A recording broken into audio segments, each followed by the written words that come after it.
Hey there, Drowsy Historian here. Tonight you're standing in an age when oceans ruled the world, the age of sail, where shipyards smelled of timber and tar, and whole coastlines echoed with the steady rhythm of hammers, saws and human patience. You're not a captain or a sailor, just a shipwright drifting through a world of wood shavings, canvas and quiet craftsmanship. Before we start, do me one small favour. Tell me where you're listening from and what time it is there.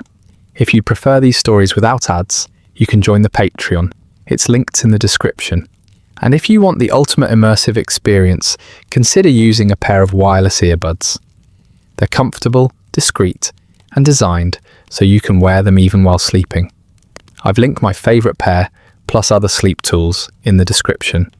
Now, lie back, get comfortable. Let's begin. You arrive before the sun has quite decided what to do with the sky. The world is pale and undecided. The light's still grey enough that the shipyard feels more like an outline of itself than the busy place it will soon become. Damp mist curls around your ankles as you step between scattered timbers, each piece resting where yesterday's hands left it. Some lie neatly arranged, others abandoned at odd angles, like tired workers who sat down for a moment and forgot to get back up again. The ground is soft with sawdust from the previous day, clinging lightly to your boots with every step. You can hear the faint rasp of the shore somewhere beyond the yard, waves sliding in with the patience of someone who knows the tide will always come back for whatever it has forgotten. Before anyone else notices you, the shipyard feels like something breathing in its sleep, slow, deep, uncomplicated. A gull cries overhead, sounding offended that anyone would be awake at such an hour. The reply comes not from another bird, but from a carpenter stepping out of a shed, stretching his arms wide as if the morning owes him an apology. His yawn is loud, unapologetic. He scratches his beard, squints at the sky, and mutters something about the light being late again. One by one, the workers drift in from the edges of the mist. Some carry their tools wrapped in cloth. Others simply sling them over their shoulders, like a continuation of their limbs. You notice how naturally the tools fit into their hands. Not as if they were born holding them, but as if they've spent so long working with timber that the tools eventually gave up resisting and agreed to belong. You hear quiet jokes traded in low voices, too soft to catch all the words. A few of them chuckle at an old story, told many times, but still welcome at dawn. A plank cut too short, a measurement guessed more optimistically than precisely, a day spent fixing what could have been avoided if someone had listened to the wood instead of arguing with it. You sense the affection behind the teasing. It's part of the yard's rhythm, a gentle acknowledgement that even the most skilled hands slip now and then, and the ship forgives most of it. A pot of something warm is passed around. Tea, you think, though it smells faintly of herbs that have no business being in tea. Whatever it is, the steam rising from each cup mingles with the morning mist, blurring the boundary between breath, drink, and air. A carpenter offers you a sip with a shrug that seems to say, "Why not?" The drink is earthy, a little bitter, and strangely comforting. You can't decide if it's helping you wake up or helping you drift into a calmer kind of drowsiness. Nearby, a pair of apprentices roll out a long measuring line across the damp ground. They walk backward in perfect synchronization, not because they practiced, but because anyone who's spent more than a day in this shipyard learns quickly to move with someone else's rhythm. One of them lifts the center of the line to avoid a puddle, the other pretends not to notice and lets it dip anyway. Their brief struggle ends with a splash, a muttered sigh, and a grin they both pretend not to share. You move toward the largest timber near the yard's center. It is rough, unfinished, and still carries the scent of the forest. Resinous, fresh, slightly wild. When you lay your hand on it, the coolness of the wood sticks to your skin. It hasn't begun its transformation yet. For now, it is simply a tree that no longer stands, but hasn't quite agreed to become anything else. You can almost hear it considering the matter. The master shipwright emerges at last, not with ceremony, but with a quiet authority that settles the yard. His presence doesn't hush the workers, it merely focuses them, like the moment before tools touch wood. He walks slowly, examining the timbers already set aside for shaping, running his fingertips along the grain. When he nods at a piece, another worker silently notes it. When he hesitates, the yard seems to pause with him. You watch him study. The keel timber laid out the day before. It stretches across the ground like a thought, so long it needs room to unwind. The shipwright leans down, brushing off a little dew, squinting along its length. His eyes narrow. He shifts, squints again. Then he allows himself the smallest satisfied breath. Straight enough, strong enough, promise enough. Watching him, you begin to understand why the shipyard moves with such calm purpose. These people shape wood, yes, but they also listen to it, not in any mystical sense, but in a practical one. Wood is opinionated. It bends only when coaxed. It resists when rushed. It reveals its flaws only after you've convinced yourself you've found the perfect piece. The workers know this. They respect it the way one respects a stubborn friend who means well but insists on having the last word. A hammer rings out somewhere in the back. Not a full strike, just a soft testing tap as someone checks the head of their tool. Another worker runs a file along the edge of an adze, turning it slowly so the morning light catches the metal. There is something soothing in the repetition. Scrape, pause, scrape. The rhythm folds into the air like part of the waking world. You wander a little, taking in the textures of the place. Coils of rope hang like sleeping serpents from thick beams. Wooden pegs lie in baskets, each one slightly different despite their shared purpose. Buckets of pitch sit near a fire pit. The tar inside solid now, but waiting for heat to become something sticky, smoky, essential. Even the air feels textured. A blend of salt, damp wood, faint iron, and the first hints of labour not yet begun. Someone nearby laughs softly at a knot he's trying to undo in a length of rope. It tied itself in the night. I swear it, he mutters. You believe him. The rope certainly looks guilty. As the sky brightens, shadows retreat from the timbers, revealing the grain patterns more clearly. Lines twist and run like rivers beneath the bark, each one telling the story of seasons the tree endured long before anyone thought to give it a second life at sea.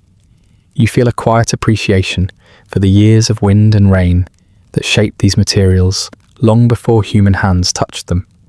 The shipwright signals with a small gesture, nothing sweeping, nothing dramatic, and the day truly begins. Axes are lifted, adzes are gripped, ropes are adjusted, tools inspected, sleeves rolled. No speeches mark the moment, no call to attention. Everyone simply knows it's time. But even now, in these last seconds before work begins, a peaceful hush lingers. You catch the faint warmth of early sunlight brushing across the shipyard. The wood seems to glow softly, as if waking at its own pace. Workers stand at their stations with a familiar mix of confidence and good humour, ready to make progress, while fully expecting at least one small mistake to laugh about later. You inhale the morning deeply. Cold air fills your lungs, edged with the scent of pine and sea and whatever that strange tea was. The shipyard hums quietly around you, not yet loud enough to demand your attention, but alive enough to hold it gently. In this moment, right before the first cut, before the day's rhythm settles into steady strokes and rising heat and resin-scented air, you feel the shipyard gathering itself the way a storyteller gathers breath. Calm, unhurried, amused by its own history of splinters and triumphs. You place your hand once more on the rough timber before you, feeling the cool grain beneath your fingertips, and you sense that the long, patient shaping of a ship begins not with a cut, but with this stillness. A quiet agreement between you, the workers, and the wood. The day has begun. The ship may begin its slow becoming. You leave the shipyard before the day has fully settled into its rhythm, carrying the scent of damp wood with you as you follow a narrow path toward the inland hills. The workers continue their measured labour behind you, their voices fading into the steady hum of tools and quiet concentration. Ahead, the land rises gently into a world of trees that have grown in silence far longer than any shipyard has stood beside the shore. A soft breeze strokes your face as you approach the forest's edge. The air cools noticeably, slipping beneath your collar, like a reminder that the sea's warmth doesn't reach here. The trees stand tall and motionless, their trunks shadowed in layered green. Mist lingers in the hollows between roots, clinging to fallen leaves, as if reluctant to let go of the night. You step beneath the canopy, and the world shifts. Sound changes first, the wind loses its sharpness, replaced by a muted rustle high overhead. Light changes next, filtering through branches in thin wavering ribbons that fall across the path in gentle strokes.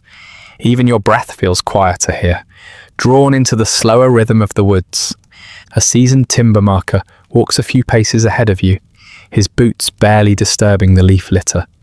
He carries no measuring tools, no charts, only a small axe for marking trunks, and the kind of quiet confidence that comes from years of letting trees tell him what they are good for.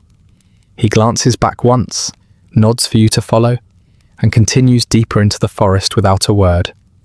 You soon understand why people speak of choosing ship timber as a kind of conversation.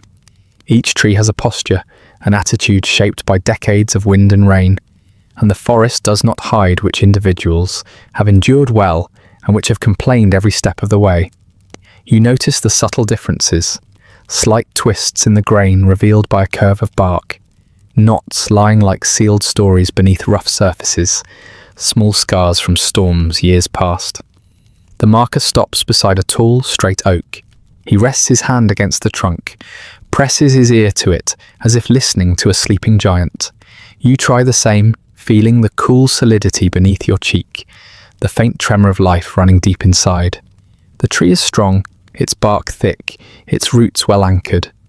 It's the kind of timber that could form a keel or a main rib, something that must endure strain without complaint. The marker steps back, considers the tree from several angles, then taps the trunk lightly with the flat of his axe. The sound rings hollow in a way that suggests density, strength, and the kind of patience only old wood possesses. He makes a small mark, barely more than a suggestion, and moves on. It strikes you how gentle the mark seems. Not a claim, but a quiet invitation to the tree about the life it might yet have. As you walk, a pair of woodcutters join your slow progress. They move with practiced ease, speaking softly to one another about wind patterns, soil softness, the years the oaks took their time reaching this height. Their voices blend into the forest, warm and unhurried. One notes a tree that leans a little too much to one side, and the other sighs with amused resignation. "It would argue with every plank we tried to make," he says, shaking his head. The forest seems to agree. Further ahead, the path narrows into an uneven slope, where younger trees cluster in hopeful groups. Sunlight breaks through here more generously, illuminating patches of moss that glow faintly as you pass. You brush your fingers against the moss and feel the coolness seep into your skin. It anchors you, reminding you how long it takes for the forest to create something useful, something that will one day ride waves and storms far from this quiet place. A bird calls high above, a sharp ringing cry that slices through the stillness. It startles a squirrel that scurries up a trunk, pausing halfway to inspect you with mild suspicion. Its tail flicks once, twice, then it returns to its errands, uninterested in humans pretending to understand wood. The timber marker stops again. This time, he stands before a tree that looks sturdy at first glance, but something unsettles him. He circles it twice, touching the bark, lifting a strip of moss near the roots. Finally, he steps back with a dissatisfied grunt. You look closer and understand. The trunk has a twist, barely visible, but unmistakable. A hull built from such wood would bend with a stubbornness that even the best shipwrights would struggle to correct. The tree remains unmarked, left to grow as it chooses. Every so often, the group pauses to inspect a fallen log. Some have rotted through, leaving soft crumbling centres. Others show lightning scars or insect trails. The woodcutters examine them, sometimes shaking their heads, sometimes smiling at a particularly straight length that nature has conveniently prepared. Even in decay, wood tells a story. Even abandoned branches carry echoes of storms, seasons, and quiet endurance. The deeper you go, the more aware you become of the weight of time held in these trees. Each one stands with a history longer than most human lifetimes. Their rings, hidden from sight, yet easy to imagine, count years of drought, years of abundance, moments when storms snapped their neighbours but spared them. You feel a gentle awe, mingled with a faint amusement at how casually the workers evaluate these ancient lives with simple nods and murmurs. Eventually, you reach a clearing where sunlight pours down like warm water. The ground here is dry, covered with crisp leaves that crunch softly under your feet. Several trees stand spaced evenly around the edges, their branches reaching upward as if stretching after a long sleep. The timber marker stops at one in particular, a huge oak with no visible scars, a trunk wide enough that two people would struggle to wrap their arms around it. He stands still for a long moment, head tilted slightly, listening again. Finally, he places his hand on the bark and smiles. It's a small smile, barely more than a crease in the corner of his mouth, but you sense the quiet triumph behind it. A tree like this might become the backbone of a vessel meant to cross oceans. Its strength could hold decks, ribs, and planks together, long after the people who chose it are forgotten. The woodcutters step forward, measuring angles with their eyes, tracing potential cuts along the trunk with thoughtful fingers. They do not speak loudly. Something about the forest discourages noise, not out of fear or superstition, but out of respect for how long these trees have stood here, without human plans interrupting their stillness. A breeze moves through the clearing then, stirring leaves into a lazy dance.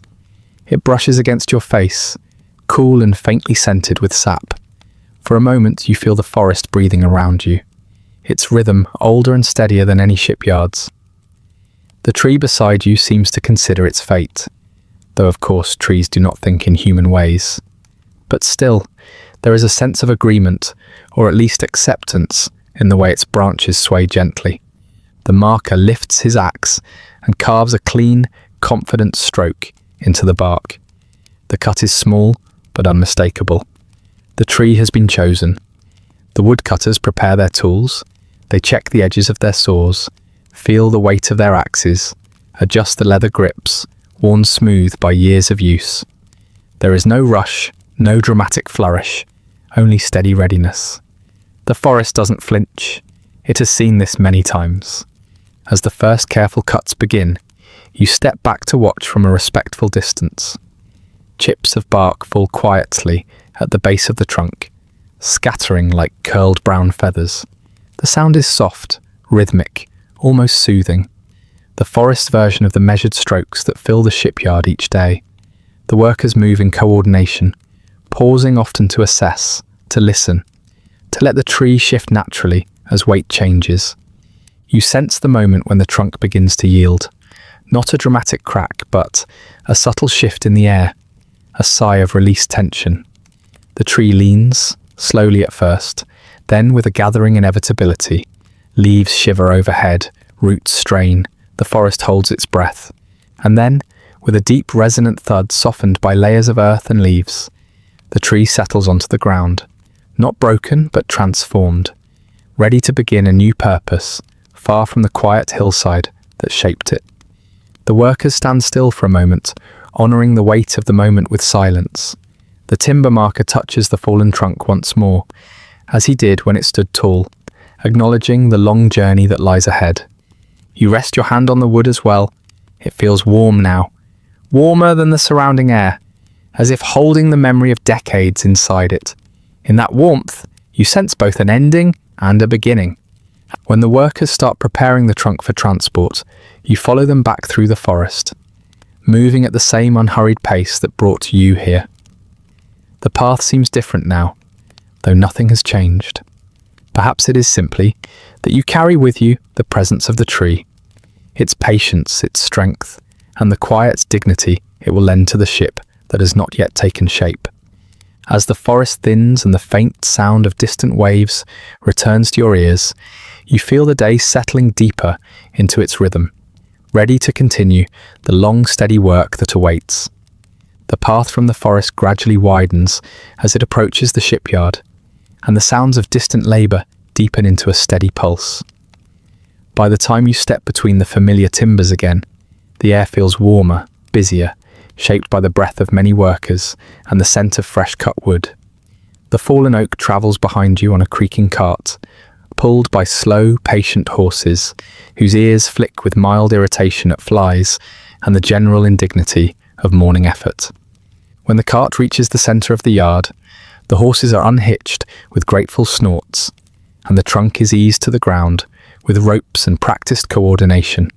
It lands with a thud that is surprisingly soft, as if even now the wood is adjusting itself, settling into a new role. Workers gather around with a quiet appreciation, usually reserved for first steps, first sails, or first sips of something warm after a cold day. You stay close as the shaping crew arrives. They carry axes and adzes, each tool sharpened earlier in the morning until its edge sang against the stone. The tools glint now under the rising sun, but not in an intimidating way. They look almost ceremonial, though everyone treats them with matter-of-fact familiarity. A few carpenters run their thumbs lightly across the blades, not to check sharpness. They already know, but out of something like habit, a gesture of respect before beginning a task that will demand steady hands and an even steadier patience. A broad-shouldered worker pats the trunk twice, the way someone might greet an old friend they haven't seen in years. "Let's see what you've been hiding in there," he murmurs. His voice carries the soft humour of someone who knows that wood will always surprise you, no matter how long you've studied it. The first strike comes from an axe swung with smooth, confident weight. Chips burst away from the bark, in gentle arcs, spinning through the air like pale petals, before settling into the sawdust at your feet. Another strike follows, then another, gradually forming a rhythm that others join until the yard vibrates with overlapping patterns of metal meeting wood. You watch closely as the rough outer layers peel back. Beneath the bark, the grain reveals itself. Long, determined lines running the length of the trunk, tight and steady. The carpenters hum approvingly, their movements adjusting to the wood's directions. They do not force it. They persuade, coax, test, wait, adjust again. Each stroke is measured in a way that feels almost meditative. The scent of sap rises with the warmth of the day, sweet and sharp. It clings to your clothes, your hair, the inside of your throat. Workers wipe their palms on aprons, leaving shiny streaks that will remain long after the sun has dried them. One apprentice manages to get sap on his cheek, a glossy smear he doesn't notice until a carpenter taps it with a laugh. The apprentice sighs, accepting his sticky fate with a resigned dignity. Nearby, an older worker uses an adze to shape the early curve of what will one day become a rib. His motions are smaller than those of the axemen, more precise. The adze rises and falls, its metal edge shaving thin strips that curl tight before dropping in soft spirals. He moves with slow accuracy, pausing every so often to run his hand along the forming surface. The wood seems to respond, smoothing under his touch. He leans slightly toward you. "Most of shaping is listening," he says, though his eyes stay on the timber. "Wood tells you when it's had enough of your ideas." Then he taps a stubborn knot with the end of the tool, and sometimes it tells you with a thump to the tool and a sore wrist. He chuckles as if the wood has just made a witty remark. As more layers fall away, the trunk begins to hint at the structure within. Curves emerge gradually, the beginnings of a shape that no one names out loud yet. Naming it too early feels like tempting fate. The workers move around the timber as if it were a sleeping creature. They are slowly waking, careful not to startle it into splitting or twisting out of spite. A short way off, two younger carpenters debate the angle of an upcoming cut. Their conversation is a mix of murmured calculations and gently teased accusations about each other's questionable judgment. One squints at the wood, taps it twice with a knuckle, and insists on a slightly narrower curve. The other shakes his head and gestures broadly in the opposite direction. At last they call us over a third worker, who glances once, shrugs and says, "Do whatever the wood says." Both carpenters sigh in unison, as if the advice were both obvious and unhelpful. You continue to drift among the workers, watching each technique unfold with its own rhythm. One carves shallow channels along the grain, guiding the direction of future cuts. Another steps back repeatedly, narrowing his eyes, reconstructing the shape in his mind before committing to a decisive stroke. None of it seems rushed. Even mistakes arrive calmly, and mistakes do arrive. Toward midday, a plank is marked incorrectly, just slightly, resulting in a cut that strays an inch too short. The carpenter responsible stares at it for a full 3 seconds, then sighs the long deflated sigh of someone who has accepted their place in the long tradition of misjudgments. A nearby worker pats his shoulder sympathetically. "We'll use it for something smaller," he assures him. "A plank never goes to waste. It simply finds a different ambition." The yard chuckles softly, not mocking, just sharing the familiar inevitability of such moments. Someone suggests carving the plank into a bench leg. Someone else proposes a shelf support. A third person offers, with mock solemnity, "We could frame it and hang it on the wall as a reminder of the dangers of optimism." The laughter drifts into the warm afternoon air, but fades quickly, replaced by the returning rhythm of work. You find yourself drawn toward a section where several ribs are being roughed into form. Each rib must match the others with near-perfect reliability, a challenge that demands steady teamwork. Carpenters kneel, stand, crouch, shift positions, passing tools back and forth with an instinctive coordination.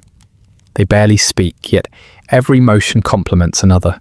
When one worker pauses to adjust the angle of his cut, the others pause naturally as well, maintaining the shared flow. Their calm synchronization resembles a slow dance, grounded in experience rather than choreography. You notice how often hands hover for a moment before making contact with the wood, as though each touch requires permission from the material itself. The sun climbs higher, drawing thin shadows beneath the workers' boots and warming the timber. Sweat beads on brows, dripping occasionally onto the wood, where it darkens briefly before drying. Despite the heat, the workers maintain their steady pace. The shaping is too deliberate to be hurried, too important to allow fatigue to compromise. A break is called at last, though no one sits immediately. Tools are placed carefully, blades outward, handles aligned, edges resting safely away from casual footsteps. The shaping crew carries an unspoken reverence, not for the tools themselves, but for the countless small decisions they make possible. You step back, examining the progress. The timber no longer resembles the fallen tree that arrived earlier. The outer shell is gone, replaced by suggestion and intention. Curves whisper along the surface, hinting at the vessel that will one day rise from these pieces. Though the shape remains understated, more promise than form. Workers gather near a shaded corner of the yard, drinking cool water from wooden cups.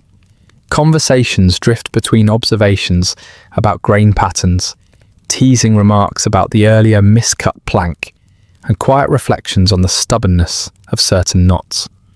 One person claims the wood is testing their character, while another insists it's simply expressing its opinions. When the break ends, the crew returns with renewed focus. This time, the shaping feels more thoughtful, more attuned.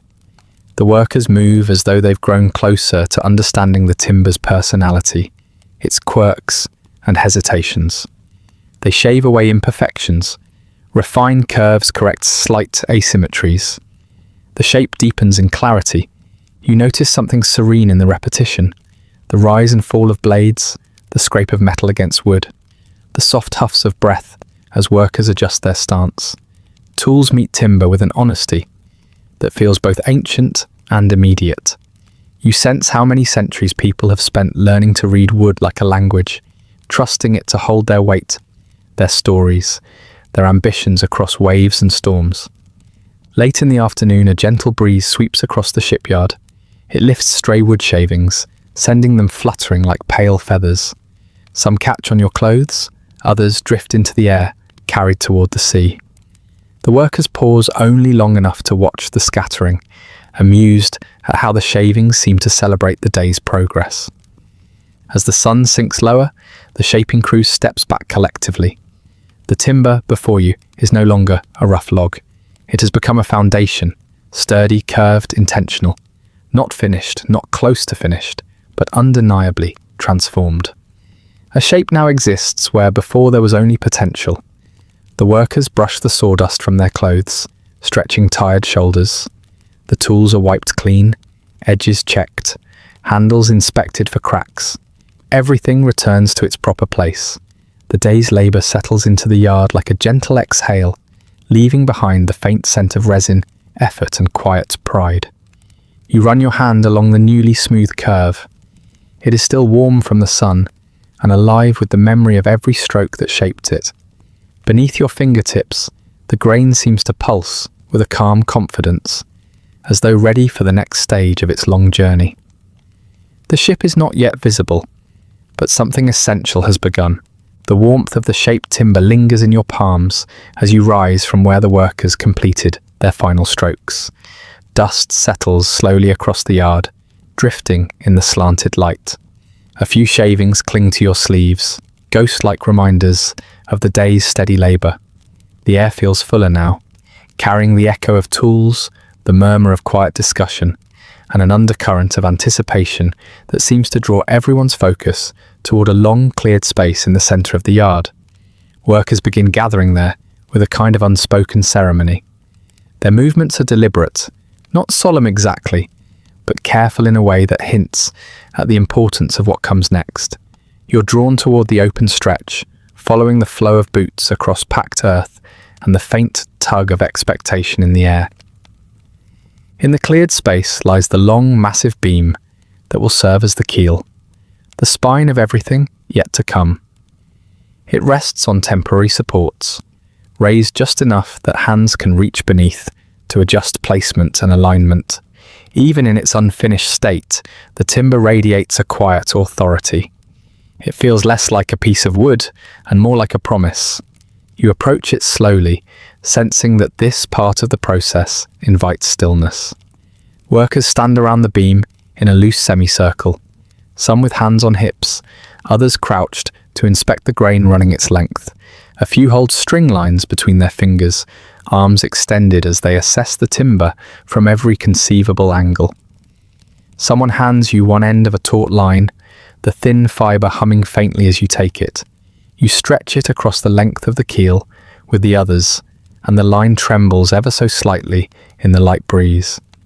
The workers watch the alignment with narrowed eyes, each silently measuring the timber against some internal expectation shaped by years of experience. Even those who joke constantly fall quiet now. No one wants to be responsible for overlooking a small curve that will become a large complaint once the ship is afloat. A carpenter adjusts a wedge beneath one end. Another taps gently on the opposite support. The beam shifts almost imperceptibly, its position changing by a fraction of a finger's width. Yet the workers nod at this adjustment as though it were a decisive correction. The keel's straightness isn't merely checked, it's honoured, as if acknowledging the effort the tree itself put into growing true and tall. You kneel beside the timber, feeling the firmness of the earth beneath your knee and the solidity of the keel under your hands. The wood is cool and dignified, the grain running without hesitation from one end to the other. Workers join you, crouching at intervals, heads tilted at identical angles, as if everyone's eyes have agreed to see the beam from the same imagined horizon. One of the older shipwrights chuckles softly. "If it wavers by a hair," he murmurs, "some rival yard will claim they can see it from across the water." A few workers laugh quietly. The humour is gentle, not mocking, but rooted in a shared understanding that pride in such matters is as much a part of shipbuilding as the timber itself. Someone calls for chalk. A block of pale stone is passed hand to hand until it reaches the shipwright overseeing the placement. He draws a thin line along the top of the keel, tapping the chalk lightly so it leaves a steady, uninterrupted mark. The powdery trail catches the sunlight, glowing faintly. You trace part of the line with your eyes, imagining how it will one day lie far below decks, out of sight, but still holding the ship's entire shape in balance. Workers step back to check the alignment again. A few raise their arms, framing the keel as if composing a careful sketch. Their quiet concentration blends with the gentle sounds of the yard. The distant rasp of a saw, the muted thud of someone sharpening stakes, the rhythmic brushing of sand from wooden surfaces. Life continues around the keel, but everything seems to orbit this moment. A wooden mallet appears in someone's hand, passed down the row until it reaches a carpenter kneeling near you. He taps the beam again at a slight angle, coaxing it into its final resting position. The keel shifts with a soft creak, nothing dramatic, just a polite acknowledgement of its new place. The slightest movement brings a ripple of nods from the workers. The moment feels small, but essential. Another string is stretched, this time across the width. The workers stand at either end, tilting their heads, squinting slightly, adjusting their stance as if the right perspective requires exactly the right posture. No one speaks. It's the kind of silence born not of tension, but of unanimous focus. The shipwright steps into the open space, runs his hand along the chalk line, and stops near the centre. He crouches beside you and presses his palm gently to the wood. His fingers rest there for a long moment, reading the timber, the way someone might read the pulse of a friend. Then, with a faint smile, he nods to the crew. A ripple of relief moves through the workers, not a cheer, just a loosening of shoulders, a shared breath, a sense that the day has earned its next step. Ropes are fetched and laid along the supports. A series of pegs are hammered into the earth with slow, steady strikes. These will keep the keel from shifting as additional timbers are brought in. Workers stretch the ropes taut, binding the beam to its braces with knots practiced so often they no longer require conscious thought. As the final rope is tightened, a young apprentice steps back, comparing the result to some memory of previous ships. His expression is thoughtful, slightly puzzled. "It looks straight enough to me," he says quietly, which earns a round of amused glances. One of the older workers pats his shoulder. "Straight enough to you," he replies, "means it is exactly straight. That's your eyes growing up a little." You notice the apprentice straighten at this, the compliment subtle, but clearly cherished. The sun climbs higher, casting long shadows beneath the timber supports. You walk along the length of the keel, sensing how the ground slopes gently toward the water beyond the yard. Eventually this beam will glide toward the sea, not under its own power, but carried by gravity and coordinated effort. For now, though, it rests like a long-held breath. Workers begin marking the positions where the frames will rise, small chalk measurements that divide the length into precise intervals.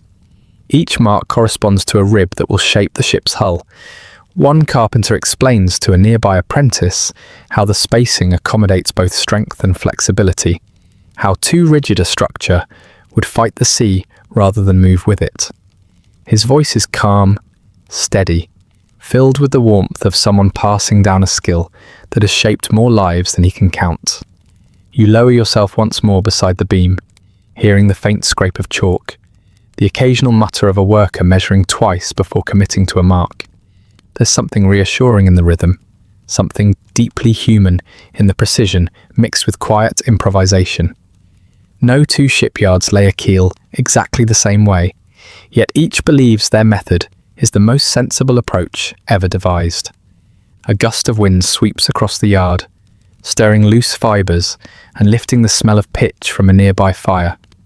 The scent mingles with resin and sun-warmed timber, creating an aroma that feels anchored in centuries of repetition. You inhale slowly, letting the fragrance settle around you like a cloak. A young worker brings over a bowl of water and a cloth.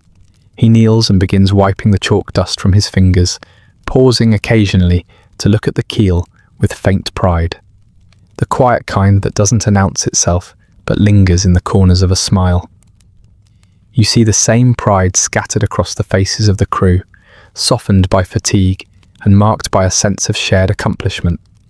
When the last measurement is made and the tools are set aside, the workers gather once more around the keel. They don't step too close, leaving space as though allowing the timber to breathe. Someone remarks that the beam lies straighter than a priest's sermon, earning a few soft laughs. Another swears he can lay a coin on one end and watch it slide perfectly to the other. A third promises with dramatic seriousness that no rival shipyard will ever question this alignment. These are not boasts, they're a form of blessing.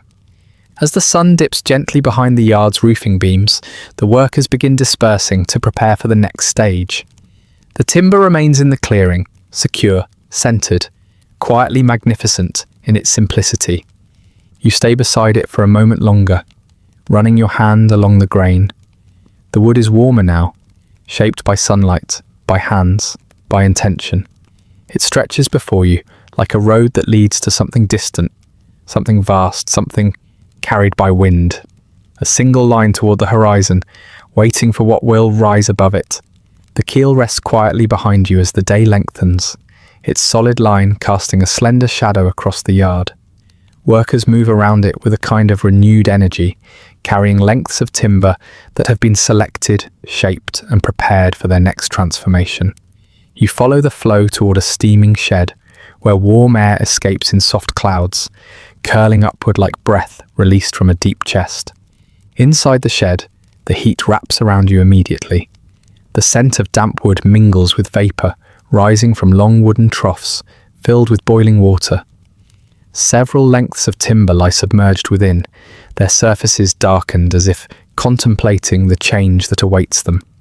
Workers move slowly in the humid space, wiping sweat from their brows, checking the temperature with practiced eyes rather than precise instruments. One of them gestures for you to help lift a timber. Steam hisses as the workers hook its ends and raise it from the bath. The wood bends slightly under its own heat, pliable in a way that surprises you. Only minutes ago it was stiff, unyielding. Now it arches softly, waiting to be guided. Carpenters gather around, each taking a position along the length. Their grips adjust instinctively, hands wrapped in cloth to shield against the heat. The timber glistens with moisture as it's carried toward the keel, droplets falling onto the packed earth like warm rain. You walk alongside, feeling the weight shift incrementally as the workers adjust their balance. At the keel, a set of molds stands ready, curved wooden forms arranged like patient arms awaiting an embrace. Workers slide the heated timber into place between two molds. The timber resists at first, reluctant to stray from its natural line, but steady pressure from practiced hands gradually encourages it to bow. One carpenter positions himself at the center and presses gently with his shoulder. Another stands near the end, coaxing the curve with calm persistence. You add your weight alongside them, feeling the timber respond, flexible yet stubborn, warm enough to bend but dignified enough to demand care. A faint creak vibrates through your palms, not a complaint, but an acknowledgement. Once the timber conforms to the mold's arc, clamps are fastened in place with rhythmic snaps. The wood settles, held now in a shape it never would have chosen alone. The carpenter nearest you exhales, giving the beam an affectionate pat.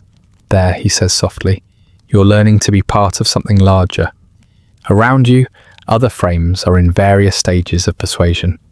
Some already curve gracefully, from keel to future deck beams, forming a skeletal outline that hints at the hull yet to come. Others wait in molds, cooling slowly as they memorize their new contours. A few lean against supports, their shapes held with pegs and braces until the wood decides it can maintain the curve unaided. You walk beneath the incomplete structure, the rising ribs casting slender shadows across the ground.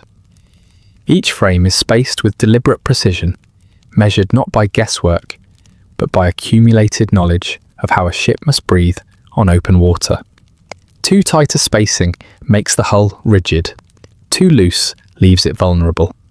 Finding the balance requires insight gained from years of watching ships rise and fall with the sea's moods. A group of workers hoists another heated timber from the steaming shed. They carry it with a shared rhythm, steps aligning unconsciously, like dancers moving through familiar choreography. You join them again, hands gripping the warm wood as they guide it into the waiting molds. This piece is intended for one of the forward frames. Its curve must be sharper, its bend more assertive. The timber resists more noticeably than the last. It stiffens partway through the bend, straining against the clamps. The workers grunt softly, adjusting their angles, leaning together as if whispering encouragement through pressure. Someone mutters, half amused, "This one's got opinions," but even the most stubborn timber can be convinced with patience. Another carpenter uses a mallet to tap the edge of the frame, adjusting its position millimeter by millimeter. Each tap sends a gentle vibration into your fingertips. Slowly, grudgingly, the timber yields. The clamps tighten, the curve forms. When the last clamp snaps into place, the resistance fades. The wood holds the arc with a quiet, resigned grace. In the late morning light, the skeleton of the vessel grows more apparent.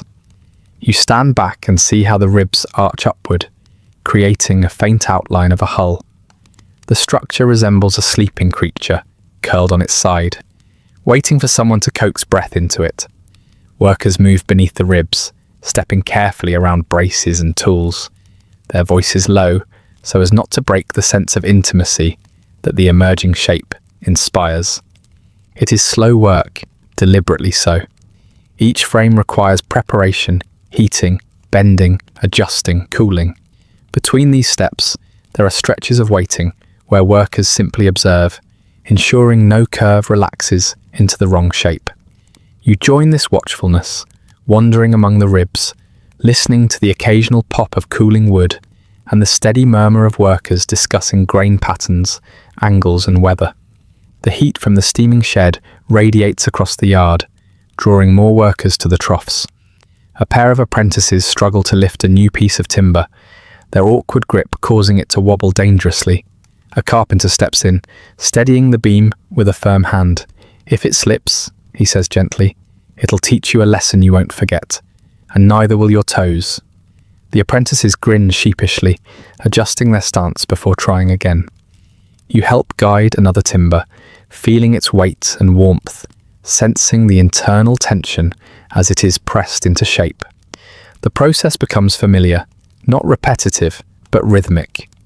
Each beam teaches you something different: how far it will bend, where it hesitates, where it flows easily. The workers, too, seem to read these nuances instinctively, making small adjustments that keep the shaping from turning into a battle. When the frame's cool enough to hold their curves unaided, the molds are removed one by one. The ribs stand independently, their arcs smooth, their strength evident. The keel now stretches beneath them like a spine braced by sturdy bones. The structure remains skeletal, but the outline of a ship becomes unmistakable. You walk between the ribs, feeling the space narrow and widen as the frames rise on either side. You imagine how one day planks will lie across these curves, forming the hull that will cradle cargo or crew. For now, the air moves freely through the open shape, carrying the smell of steam, sap, and sun-warmed wood. Workers hammer pegs into the frames, securing them to the keel. Each strike resonates across the yard, echoing like distant footsteps. The sound blends with murmured conversation and the soft rustle of wind brushing against the growing structure. Tools clink, ropes creak, and the world settles into a comfortable harmony of effort. One carpenter steps back, wiping sweat from his forehead. "It's starting to look alive to her," he says. Another laughs softly and replies, "A very patient creature. Doesn't even complain when we poke it." The quiet humour draws a shared smile from the group. You climb onto a platform built alongside the emerging hull, allowing a view of the frames from above. From here, the ship resembles the massive ribcage of a beached whale, its bones weathered but strong, waiting for flesh and skin. The curve of each rib flows into the next, forming a harmony born of steady persuasion and steady hands. You rest your hand on the top of one frame, feeling the faint warmth still trapped within.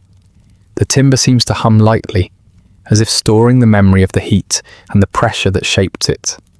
The curve beneath your palm feels deliberate, a decision made through cooperation rather than force.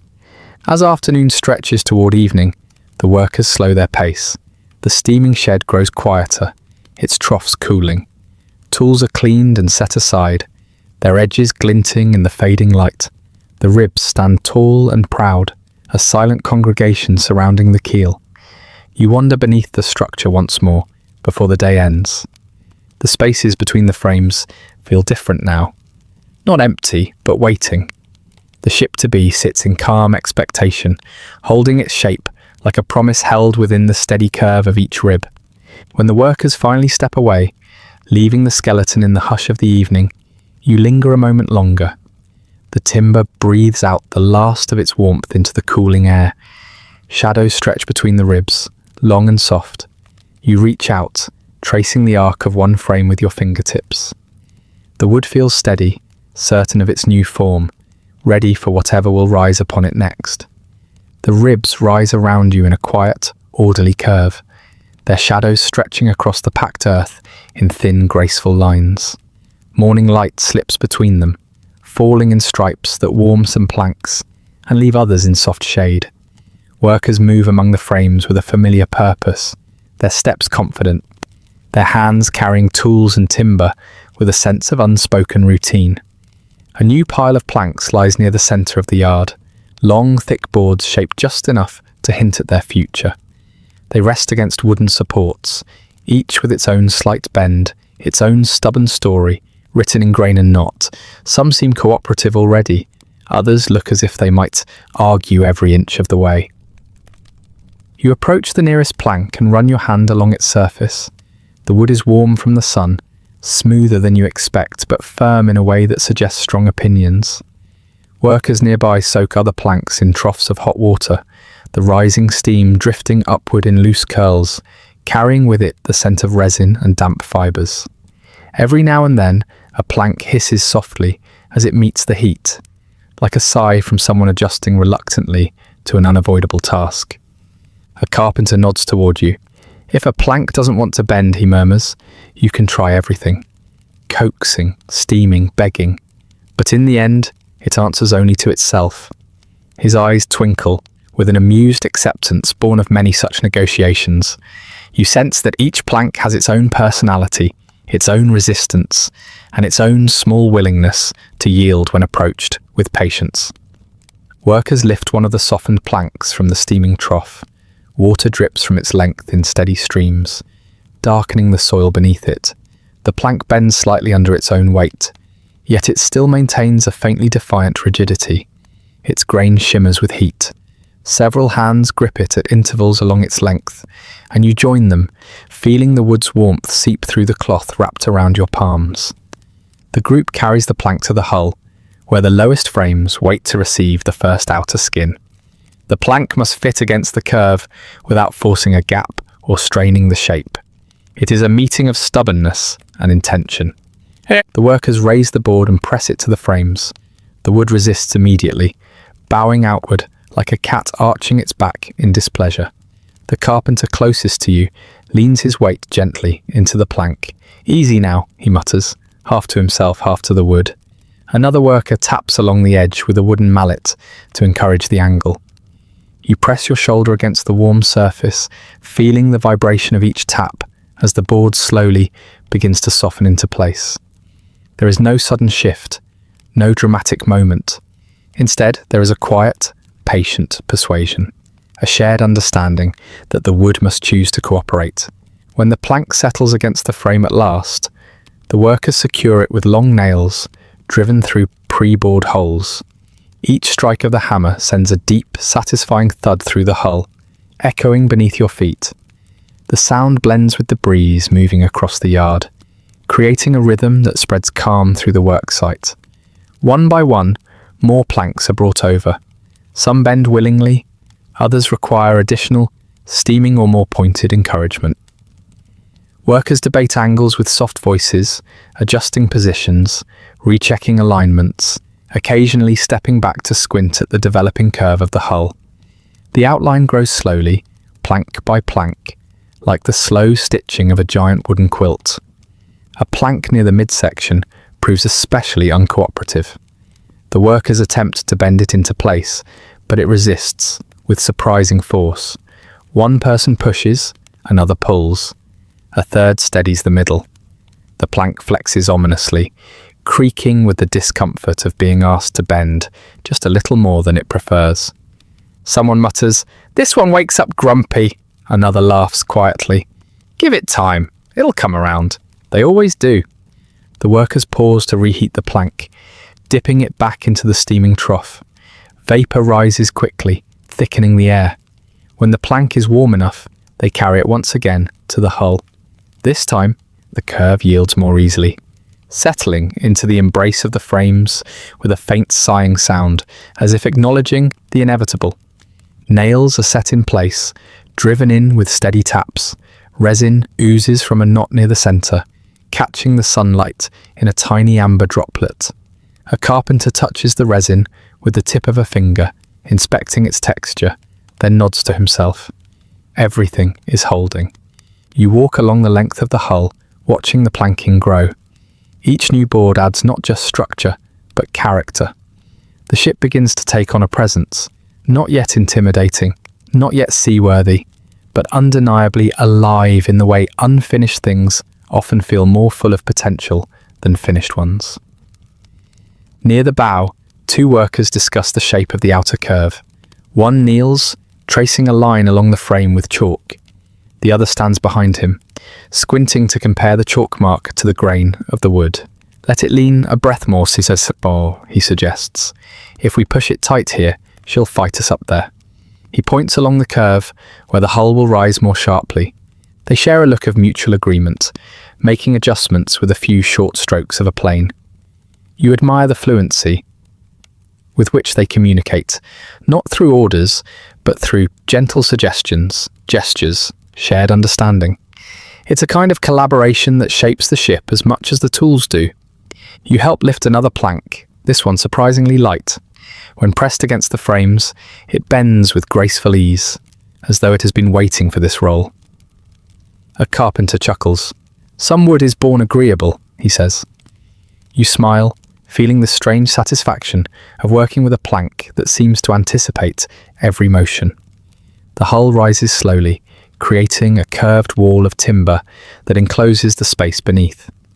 When you step inside, the scent changes, deeper, richer, filled with the aroma of warm wood held close. Footsteps echo softly along the keel. Sunlight streams between the rib gaps above, casting thin beams that dance as workers move around the hull. Inside this forming shell, the world feels quieter. You hear only distant hammers, the low rumble of voices, and the occasional drip of water falling from a plank still shedding steam. The space feels sheltered, as though already creating its own weather. A worker nearby adjusts a brace holding one of the frames in place. He peers up at the curve, tilting his head like someone admiring a painting. "She's starting to look like she might trust the sea someday," he says softly. You run your fingers along a newly secured plank. The surface still radiates faint warmth, and the grain carries an elegant sweep that guides your hand forward. You feel the wood's strength, its subtle flex. It seems to remember every step of its journey, the forest, the shaping, the bending. Now it rests here, part of something larger. Outside the hull, the work continues. Workers move in fluid patterns, lifting, bending, fastening. Steam rises steadily from the troughs as new planks enter their brief bath, emerging pliable and ready. Conversation drifts through the air, some about the ship, some about weather, or family, or small troubles from the previous night. The tone remains light, softened by shared effort and the steady reassurance of progress. Late in the afternoon, a breeze sweeps across the yard, gathering wood shavings and carrying them in spirals before scattering them harmlessly across the ground. A carpenter watches the curls dance and mutters, "Even the scraps want to be part of the ship." His companion nods with a smile. They're trying out their sea legs early. You step back again to take in the hull's emerging form. The planks wrap around the ribs with a rhythm that feels both engineered and organic. Every piece settles into place like notes in a slow, steady song. The work pauses briefly as a plank with an unusual curve is examined. Its bend is too sharp for the position intended, but too perfect to discard. Workers study it in silence, considering possibilities. One suggests using it near the stern. Another proposes cutting it into 2 smaller pieces to fit a narrower section. A third simply shrugs and says, "Let the stern choose." The decision comes easily after that. The plank finds its new purpose without complaint. As the day drifts toward evening, the hull stands taller than before, its sides rising in a graceful sweep on either side of the keel. The inside feels more enclosed, more sheltered. The outside displays the beginnings of a sleek shape that hints at movement, not now, not soon, but eventually. The workers finish securing the final plank of the day. Tools are wiped clean and stored carefully. Water troughs cool, releasing their last wisps of steam. The yard grows quieter as conversations fade and footsteps retreat. You remain near the hull a moment longer. The wood beneath your hand feels cool again, its earlier softness replaced by steady confidence. The planks sit tightly against one another, joined by labour, warmth, stubbornness, and compromise. What began as a long, slow argument with wood has grown into a structure that seems ready for the next stage, whatever shape it demands next. The hull's rising curve casts a broad shadow over the yard. Its planks settle tightly against one another, though not yet tight enough to trust the open sea. Early sunlight warms the timber's surface, drawing from it a faint, sweet scent that mingles with the earthy smell of the ground below. Workers gather along the hull's length with baskets of fibres, mallets, and oddly shaped iron tools that glint like utensils for some ancient ritual. A low fire burns nearby beneath a metal cauldron. Inside, dark pitch heats, slowly, thickening into a glossy, bubbling mass that releases a sweet resinous sharpness into the air. The smell settles deep in your lungs, heavy, warm, almost soothing, if not for the occasional sting that reminds you the mixture is far from gentle. You approach the side of the hull, where a worker kneels, holding a sturdy bundle of oakum in one hand.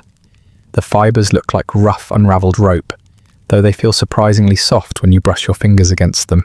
He twists the strands together with practiced ease, shaping them into a long, thin cord that he will soon tuck into the seams between planks. Wood remembers its own shape a little too well, he says, offering you a small smile. It always leaves a whisper of space, even when it seems tight enough. He presses the oakum into your palm. The fibres cling faintly to your skin. This, he adds, keeps the sea where it belongs. Workers along the hull begin tapping oakum into the seams. The sound is gentle, more a soft series of thuds than sharp strikes. Their caulking irons slip into the spaces between planks with surprising precision, pushing the fibres deep until they form a cushion that fills every gap. The rhythm of the work settles into a hypnotic pattern. Tuck, tap, shift, tuck, tap, shift. You kneel beside a carpenter who motions for you to try your hand at forming an oakum strand. The fibres unravel at first, slipping from your grip as if amused by your attempt. But with slower hands, you manage to twist them into something resembling the cords the others have prepared. The carpenter nods approvingly and tucks your contribution into a small gap between 2 planks, giving it a couple of decisive taps with his mallet. A drop of pitch splatters nearby as the cauldron bubbles more enthusiastically. A worker stirs the mixture with a long wooden paddle, his motions unhurried despite the heat rising in thick waves from the pot. The pitch clings to the paddle like syrup, stretching into long, shiny threads before snapping and falling back into the cauldron. Another worker dips a ladle into the bubbling mixture and begins carrying it along the hull's side. You follow him carefully, noting how even the slightest tilt of the ladle sends a dark ripple of pitch closer to the edge than he intends. He chuckles softly. "The trick is to pretend it's easy," he says. The pitch listens. If it senses doubt, it wanders. He tips the ladle along a seam filled with oakum. The pitch flows smoothly, coating the fibres and sealing them with a shiny black sheen. Smoke curls upward from the fresh tar, swaying in the breeze. The scent is potent, sweet and sharp all at once, filling your senses until it becomes part of the air itself. As the pitch cools, it hardens into a protective line that glistens like dark glass. Workers move slowly along the hull, adding pitch where needed, checking for missed seams, tapping oakum deeper into stubborn gaps. The coordination feels like a quiet dance, made up of repetitive movements, more comforting than tedious. A moment of laughter breaks the gentle rhythm when someone steps too close to a freshly pitched seam. Their boot lifts with a thick black smear clinging to the side. The worker sighs with theatrical resignation, while another, leaning against the hull, observes, "It'll come off in a week or two if the sea's feeling kind." The group chuckles, and the tar-stained worker continues on, leaving faint, sticky footprints behind. You help carry a new batch of oakum to the workers stationed near the bow. The yard grows warmer as the sun climbs higher, drawing more fragrance from the pitch and from the wood itself. The oakum leaves faint remnants on your hands, sticking under your fingernails and clinging to your palms. A carpenter offers you a cloth soaked in oil to help remove the fibres, but even after using it, you carry the faint prickling sensation of oakum between your fingers. Standing near the stern, you watch as a group of workers caulk a particularly long seam. They lean together along the hull, tapping their irons in near-perfect unison. The vibrations travel through the planks and into your bones, creating a steady rhythm that pairs well with the low crackle of the fire feeding the pitch cauldron. A worker next to you wipes sweat from his brow with the back of his hand, leaving a streak of tar across his temple. He doesn't seem to notice. "Every seam sealed," he says, voice softened by the heat. "Is one less worry when the sea gets loud." His words hang in the air, calm and sure. You imagine the hull rising through waves, the planks shifting slightly, the oakum swelling with moisture, to form a seal tighter than anything dry hands could achieve. A thick seam near the waterline receives attention next. A young apprentice kneels nervously, gripping his caulking iron with determination. His blows are too timid at first. The oakum refuses to settle properly. A carpenter crouches beside him and adjusts his grip, guiding his hand through a slower, firmer motion. "Don't ask it," the carpenter instructs gently. "Tell it." The boy nods, tries again, and this time the iron slips into place with a satisfying thump. A grin flashes across his face before he remembers to hide it. The carpenter ruffles his hair lightly, leaving a faint tar print behind. The apprentice pretends not to notice, but later wipes at the spot, only smearing it further. Pitch is brought again, steaming in the ladle. You watch the glossy substance coat the newly packed seam, sealing the apprentice's efforts in place. The pitch pools slightly, before settling into a smooth dark surface. A thin wisp of smoke rises curling around the apprentice's wrist, before drifting skyward. Inside the hull, shadows dance as sunlight filters through gaps yet to be sealed. The smell of pitch grows even stronger here, mingling with the cool scent of timber. You hear workers tapping above, the sound muffled but steady. Their footsteps creak on temporary planks laid across the frames. Resin drips from knots in the wood, forming tiny beads that cling stubbornly before falling with soft ticks onto the ground. You follow the path beneath the ribs, watching thin streams of pitch ooze between planks in places where the seam is especially tight. Workers scrape these excess lines away before they harden too thick. The entire interior begins to smell like a forge and a forest at once, heat and sap and the unmistakable perfume of fresh tar. By midday, the hull gleams with thin veins of black along its seams. Two workers step back and admire their progress, hands on hips, shirts clinging to their skin. One remarks, "There's a moment in every ship when she stops being boards and starts being a vessel." His companion nods. This is somewhere near that moment. You walk alongside them, taking in the transformation. The planks seem closer now, unified by the strips of pitch that seal them together. Where there were once lines and gaps, there is now a continuous sweep of wood bound by tar and fibre. It feels stronger, surer. A shell prepared for the sea's curiosity. The fire beneath the pitch cauldron dims as fewer seams remain unsealed. Workers begin cleaning the tools, scraping excess tar from their irons, soaking cloths in oil to soften hardened pitch from their hands. Someone pours a bucket of water onto the fire, sending a puff of steam into the air that joins the lingering scent of the day's labour. The hull stands still, its warm curves glistening in places where the pitch hasn't fully cooled. The oakum beneath the tar swells slowly, expanding into the gaps and securing the promise of dryness inside the future vessel. The workers speak in low tones now, their energy softened by steady hours of heat, rhythm, and patience. You lay your hand against a newly sealed section of hull. The wood beneath is warm, the pitch smooth and almost glassy. You feel the faint pulse of the shipyard in the structure, the taps and murmurs and gentle insistence that shaped it throughout the day. The hull no longer feels raw. It feels enclosed, protected, quietly assured. As the last tools are gathered and the yard settles into its evening calm, the ship sleeps in the cooling air, its seams sealed, its shape held firm, its wooden skin made ready for all that will come next. The last wisps of pitch settle in the cooling air as the shipyard drifts into a softer rhythm. Wood shavings rustle along the ground, stirred by a faint breeze that moves between the curving planks of the hull.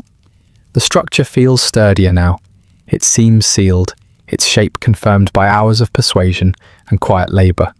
Yet for all its growing confidence, the vessel still lacks the hidden strength that must come from somewhere other than timber. A rhythmic clanging rises from a corner of the yard, the steady metallic heartbeat that has pulsed beneath every stage of the ship's creation. The sound differs from the gentle taps of mallets or the soft scrape of planes. This is sharp, ringing, persistent, like an iron voice calling out its willingness to be shaped. You follow the sound across the dusty ground toward a low-roofed forge framed by broad beams and open walls. Heat spills from inside in rolling waves, brushing your face even from a distance. As you step closer, the air thickens with the smell of coal smoke and hot metal, a scent both harsh and strangely comforting, grounded in certainty. Inside, the forge glows like a captured sun. The coals pulse red and orange, their surfaces shifting with each breath of the bellows. A blacksmith stands before the anvil, shoulders squared, his hammer rising and falling with unhurried precision. Sparks leap outward with every strike, brief bursts of brilliance that scatter along the floor before cooling into dark flecks. He does not look up as you enter, but he seems to sense your presence. His next blow lands with a little flourish, sending a brighter shower of sparks dancing across the ground. "Iron likes an audience," he mutters, a smile tugging at his beard. You step closer, careful of the heat. The blacksmith's hammer moves again, revealing the orange-gold glow of the metal he's shaping. The piece is small, a nail, though one with more substance than the kind used for everyday work. He turns it with tongs, striking it into shape with gentle authority. Wood carries the spirit of the ship, he says, but iron holds it together when the sea starts asking questions. The words settle into the air, mingling with the hiss of the forge. Behind him, apprentices work at their own stations. One pumps the bellows, drawing breath into the coals until they flare with renewed intensity. Another retrieves lengths of iron, heated to a dull glow, setting them on a waiting table where they are shaped into rods, bolts, and rivets. Their movements lack the ease of the master, yet they carry a quiet determination. You watch as the blacksmith completes the nail. He trims its end, sharpens the point, polishes the head with a brief flourish, and drops the finished piece into a bucket of water. Steam bursts upward in a white cloud. The nail hisses like something alive. When the sound fades, he retrieves it and places it gently on a cloth. "That's one," he says. "Won't complain, even under the worst weather." You pick up the cooled nail. Despite its small size, it carries weight, not just physical mass, but the intention of the hands that shaped it. The metal feels smooth under your thumb, the edges clean, the point ready for work.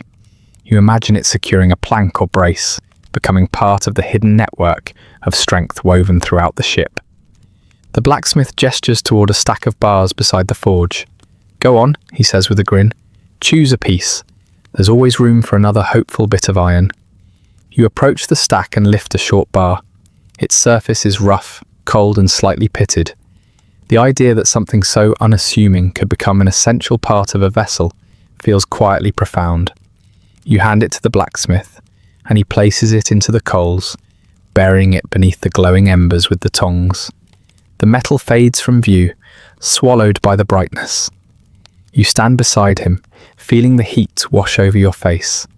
Time stretches into a slow, patient silence, broken only by the occasional shuffle of boots or the muted hum of the bellows. The bar begins to glow beneath the coals, its edges softening into orange. The blacksmith watches its transformation with the practiced calm of someone who knows that forcing the moment accomplishes nothing.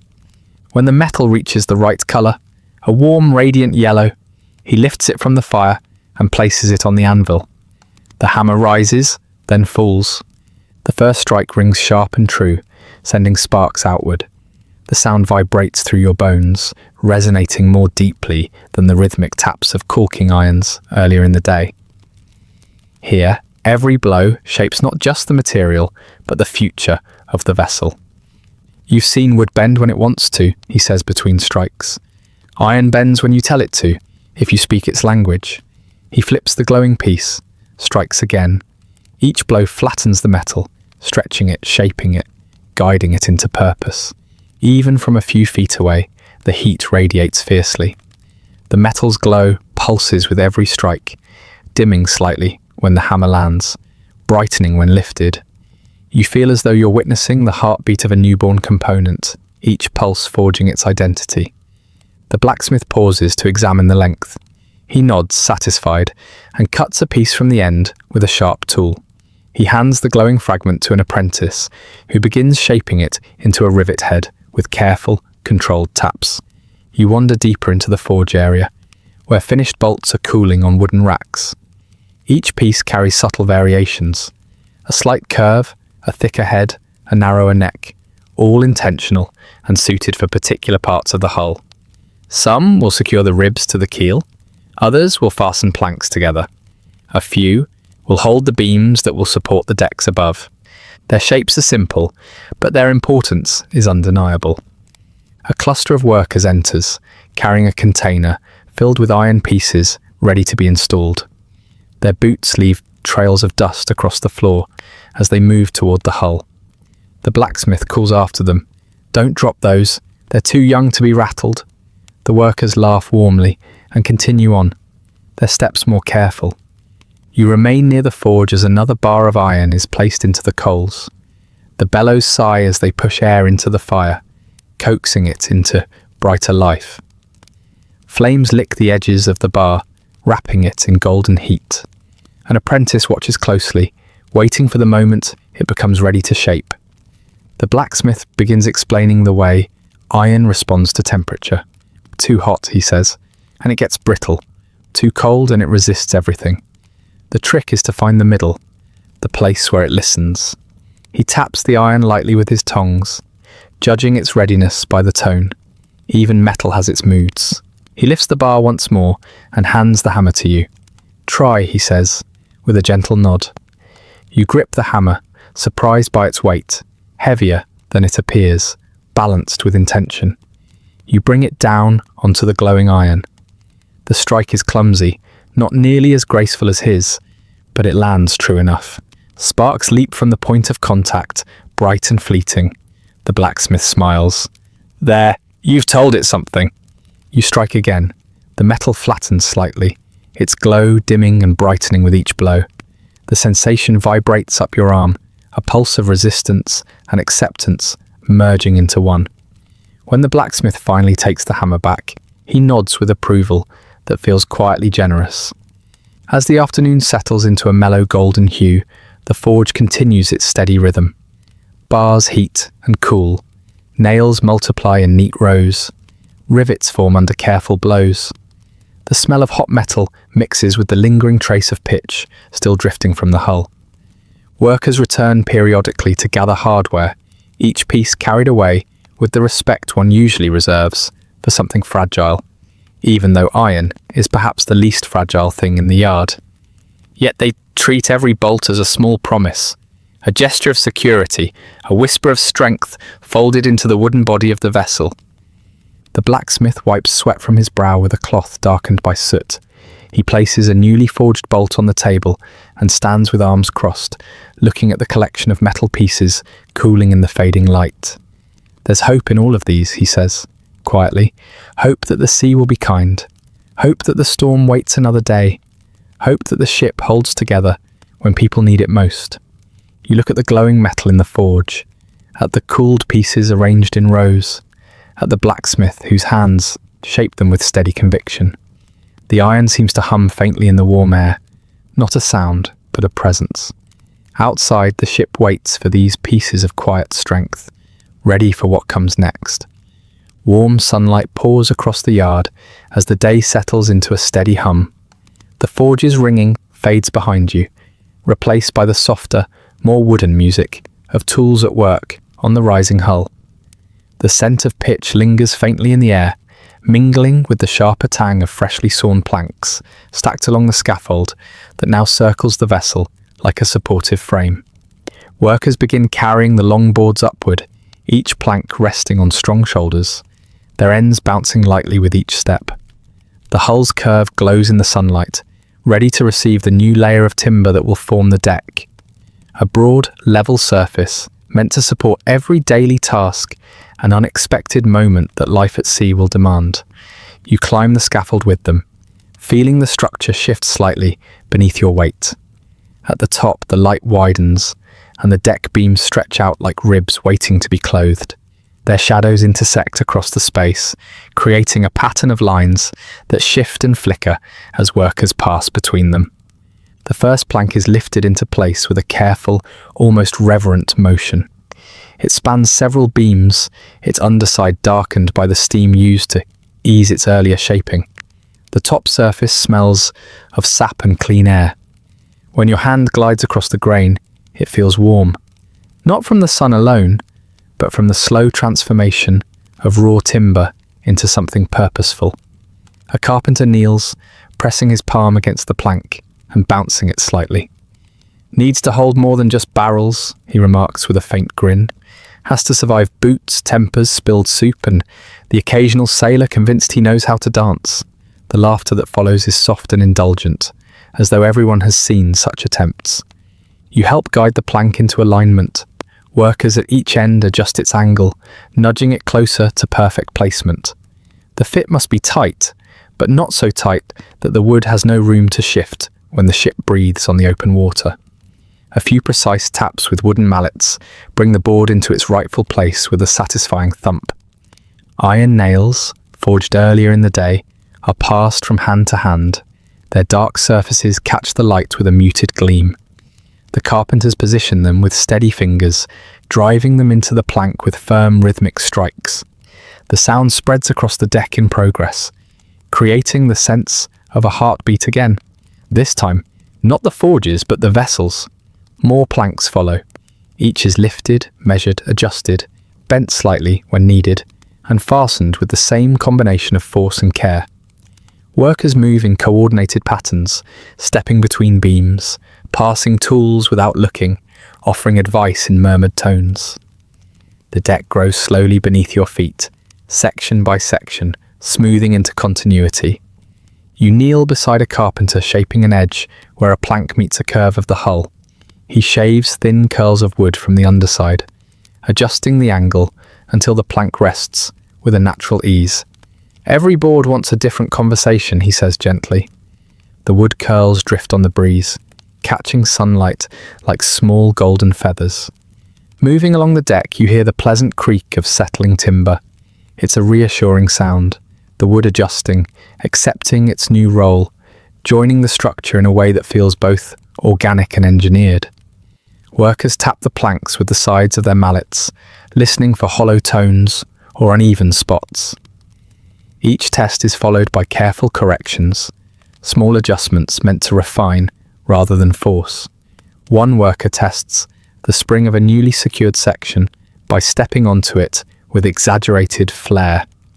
He bounces lightly, nodding as though evaluating the deck's opinion of him. Feels sturdy, he declares, enough to survive a stack of crates or an argument between two sailors who both think they're right.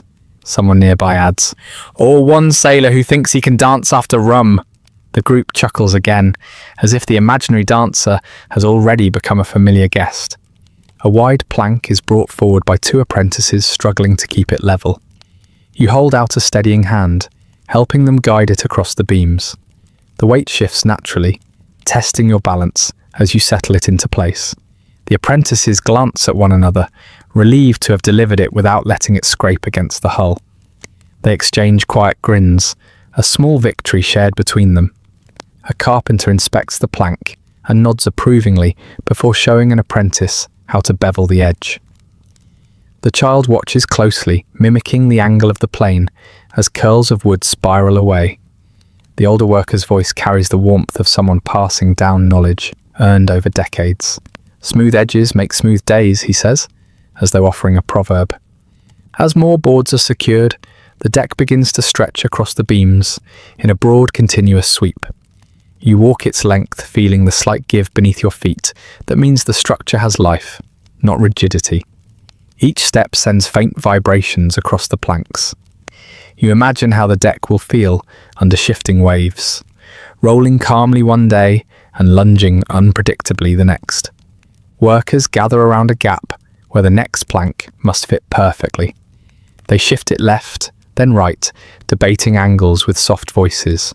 One points to a slight twist in the grain, another taps along the underside with his knuckles. Eventually they settle on a solution, shaving one end and bending the plank ever so slightly. When it clicks into place, a quiet murmur of satisfaction spreads among them. Nails are driven with a measured tempo, never rushed. Hammer strikes blend with the rustle of wind across the yard, the low hum of distant voices, and the occasional clatter of tools being set aside. Wood dust drifts upward in thin clouds whenever a plank is trimmed, catching the warm light before settling across the partially finished deck. A group of workers pauses to drink water from a shared jug. One leans against a beam, his boots coated in dust and sap, and observes the forming deck with contented ease. Once this floor is finished, he says, the ship feels like she has her own ground to stand on. Another nods, wiping sweat from his brow, adding, a place for stories to start. You wander toward the bow, where the sunlight shines brightest. The deck here curves gently, its planks trimmed with particular care to match the shape of the hull below. A worker crouches beside the edge, smoothing the surface with long strokes of a plane. The board brightens as the tool passes over it, revealing a clearer grain. You can see how the lines flow like currents, bending, swaying, guiding the eye forward. He pauses, lifting his hand to feel the smoothness. A good deck, he says, softly, keeps its secrets. It won't squeak unless it has something important to say. You smile at his certainty. The shipyard feels full of such quiet convictions, beliefs shaped by years of listening to what most people overlook. As the afternoon deepens, the deck grows broader, more defined.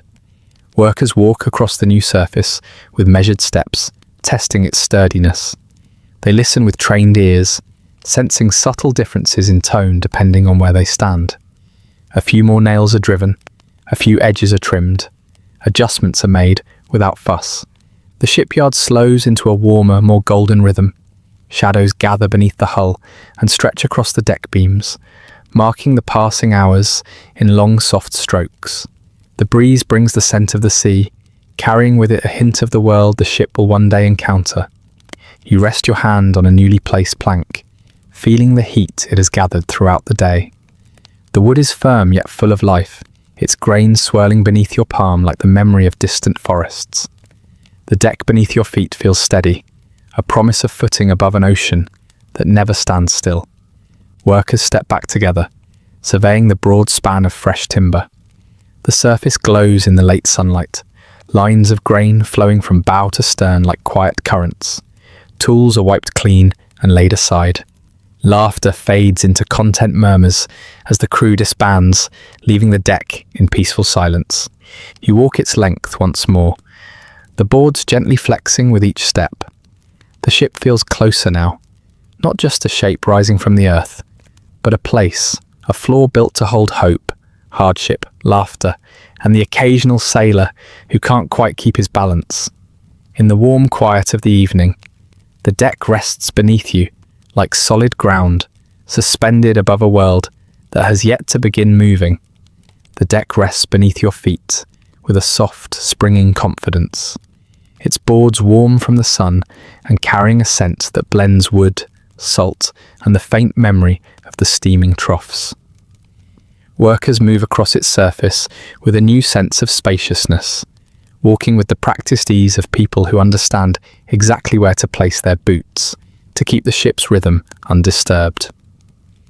Beyond the hull, long beams of timber lie in careful rows, each one chosen not for curvature this time, but for height, straightness, and the quiet power required to stand upright against the pull of the sky. These timbers feel different from those used for planking. Solemn, almost dignified, they have a presence that draws the eye upward even while they rest on the ground. A carpenter stands beside one of the longest beams, running his palm along its surface as though greeting an old acquaintance. The timber is tall enough that he must tilt his head to see its entire length.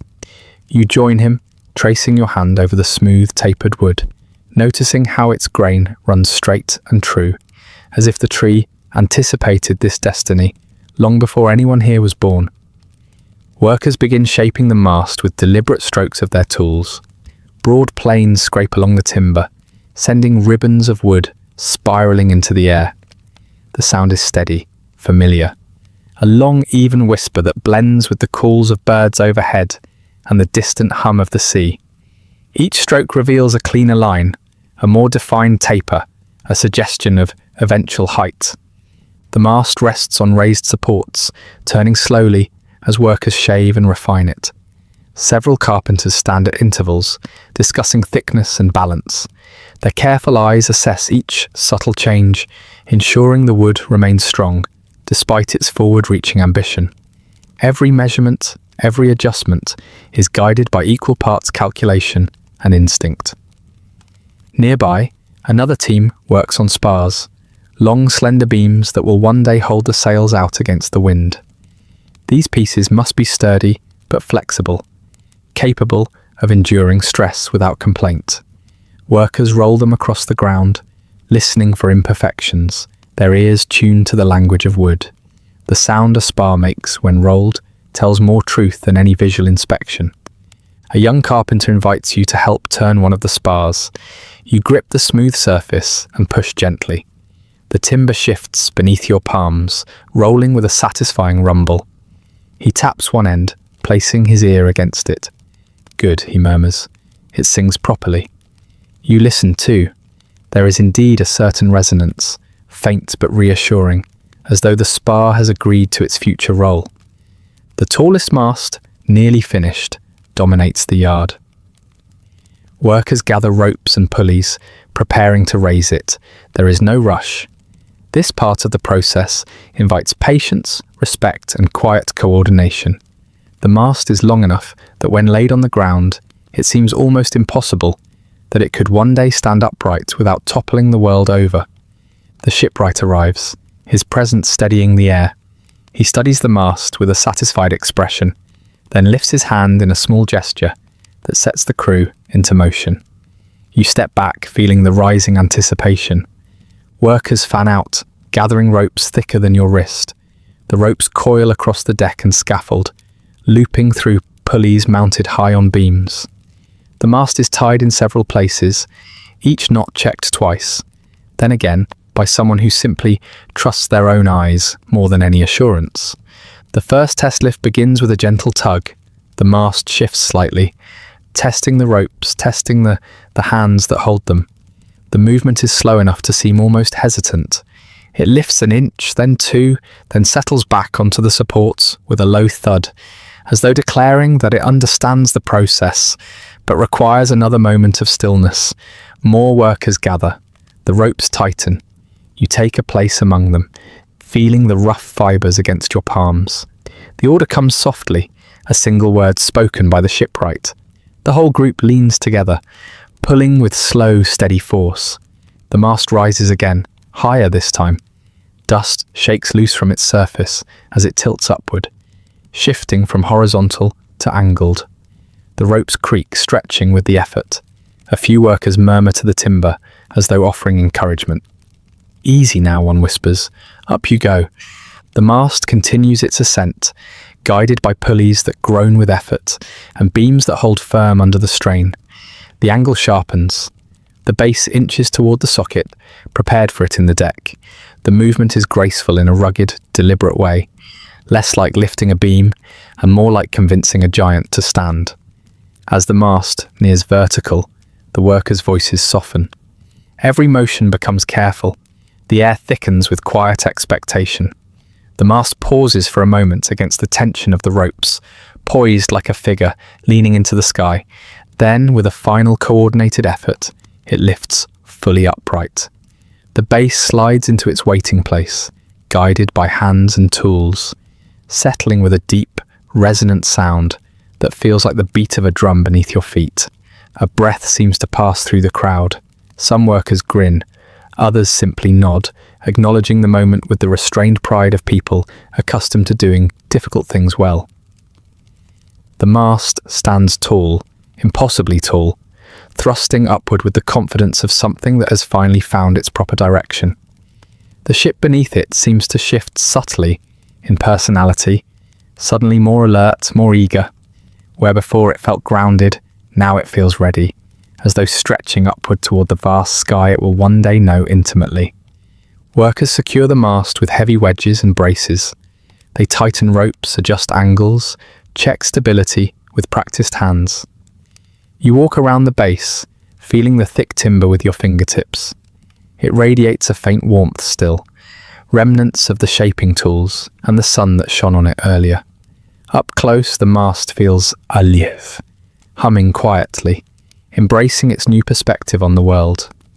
Meanwhile, spars are carried aboard and laid beside the mast. They look like resting limbs, long, lean, waiting for the day they will stretch outward to catch the wind. Carpenters begin shaping the ends, preparing them to receive rigging later. Their tools tap gently, each sound sharp but purposeful.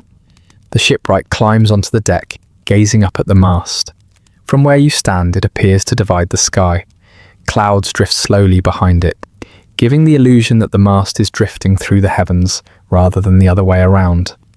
Workers gather around him, discussing the next steps with quiet enthusiasm. You wander toward the stern, where the second mast is being prepared. This one is shorter, but still impressive in its length. Workers shape the taper with care, checking balance, smoothing imperfections. One carpenter steps back, shading his eyes, and says, "She'll carry herself well in the wind." Another replies, "If the wind behaves." The mast is lifted in much the same way as the first. Ropes tightening, pulleys creaking, workers leaning in unified motion. This time, you watch from a distance, admiring how the ship accepts this new height with the calm of something slowly finding its form. When the mast settles into place, the ship seems to exhale, as though adjusting to its expanded proportions. Shadows stretch across the deck in new patterns. The space feels different, taller, more open. The horizon appears narrower from between the rising timbers, as if the ship has decided to claim its own piece of the sky. Workers take a moment to admire the view. One leans on the rail and shakes his head lightly. "Always amazes me," he says, "how the world changes when you lift a tree upright." A soft breeze drifts through the yard, brushing against the masts, coaxing a faint, woody hum from their vast height. You tilt your head, listening. The sound is subtle, like the memory of a forest carried upward into the open air. The masts stand ready now, rooted in the deck, reaching for sky, holding space for the spars that will later fan out like arms. The ship feels transformed, the rising structure hinting at movement even while it rests firmly on land. You place your hand on the base of the mast. The timber is smooth, strong, steady. The grain runs upward in a single, unbroken sweep toward the clouds. Above you, the ship stretches higher than ever before, as if already searching for the wind it has yet to meet. The masts tower above the shipyard, like calm guardians, their shadows long across the packed earth. High above, gulls weave lazy loops through the air, their calls drifting down in scattered notes. Below, the workers move with a patient confidence, tending to tasks that seem both ancient and necessary. The tall timbers invite the next layer of thought, not weight but intention. Strength alone won't carry a vessel across the sea. It also needs persuasion, and persuasion comes from ropes and canvas. You follow a narrow path toward an open workshop, set slightly apart from the bustling yard. Its walls are lined with shelves cluttered with spools, awls, wax blocks, needles thick as a finger, and coils of hemp that look more like sleeping serpents than materials. The smell greets you before you step inside, sharp hemp fibre softened by wax, and beneath it all, the subtle earthiness of long-dried plant stalks. It is an aroma that speaks of patience. Inside, the sailmakers work in steady silence, their heads bent over enormous sheets of canvas stretched across low tables. The fabric is thick and stiff, glowing faintly in the filtered light. Threads run through it in a tight weave that feels as though it could withstand an argument with the wind. You approach one of the tables and rest your fingertips on a scrap of canvas. The texture is coarse, yet promises durability. A sailmaker glances up, his hands never pausing. The needle he wields moves with precise rhythmic confidence, a slow in and out motion that forms a tidy line of stitches. "Canvas listens better than wood," he remarks quietly, almost conspiratorially. "It gives in the right places, if you know how to ask." Across the room, another worker pulls a long length of cloth taut, testing its resilience. His movements are slow and careful, as though he's negotiating with the fabric rather than commanding it. The canvas creaks faintly under the stress, then relaxes as he slackens his grip. He nods in satisfaction and marks a line across it with chalk. You settle beside a woman working on a corner reinforcement. She folds the canvas deliberately, pressing it flat with the heel of her hand before stitching the layers together. Her needle slides through the dense fabric with a determined grace. She gestures toward a pile of patching leather. "Corners take the worst of the wind's temper," she says, "so we ease the blow before it comes." The workers share soft jokes, murmured conversations, and occasional amused sighs when a knot refuses to pull tight. The steady sound of needles puncturing fabric becomes a soft heartbeat for the room. Time feels slower here, elongated by the rhythm of hands guiding thread. In one corner of the workshop, rope makers twist long strands of hemp into cords thick enough to hold a ship steady in a storm. They pull the fibres through tarred wooden blocks, coating them with wax and oil to resist the salt air. The smell of warm wax and hemp fills the air, clinging to your clothes almost instantly. A rope maker beckons you to stand beside him. He hands you a bundle of fibres and gently places your hands where they need to grip. The fibres feel rough, prickly, almost wild. You twist them as he demonstrates, folding one bundle over another, pulling, tightening, coaxing strands together until they behave like one continuous line. The trick, he says, with a quiet smile, is not to think of it as one rope. Think of it as many voices agreeing to sing the same song. The rope thickens beneath your fingers as the fibres tighten, taking on the unmistakable texture of strength. Nearby, a row of finished coils sits neatly stacked. Some are thin and supple, meant for shaping sails. Others are thick and heavy, destined for mooring or anchoring the ship. Each coil is tied with a small piece of cloth, marked with its intended use. The workshop hums with the subtle understanding that every piece of rope carries responsibility greater than its simple appearance suggests. Outside, the sunlight shifts as a cloud passes over. The canvas glows softer under the muted light. Workers pause momentarily, stretching their wrists or straightening their backs. One sailor, visiting the workshop for rigging instructions, runs his hand over a fresh sail panel and laughs softly. "This will slap me in the face someday," he says, and the sailmaker nearby replies, "Only if you disrespect the wind." A set of reinforcements is laid out on the longest table, small triangular pieces of canvas that will brace the corners of the sails. You watch as a worker layers them at the correct angles, stitching through multiple thicknesses until they feel nearly rigid. Each stitch binds not just cloth, but intention, a promise that the sails will endure whatever the skies decide to offer. Across the workshop, another group inspects a bolt of freshly woven canvas. Workers run their palms over its surface, checking for irregularities in the weave. One of them frowns at a small imperfection, a single thread slightly out of place.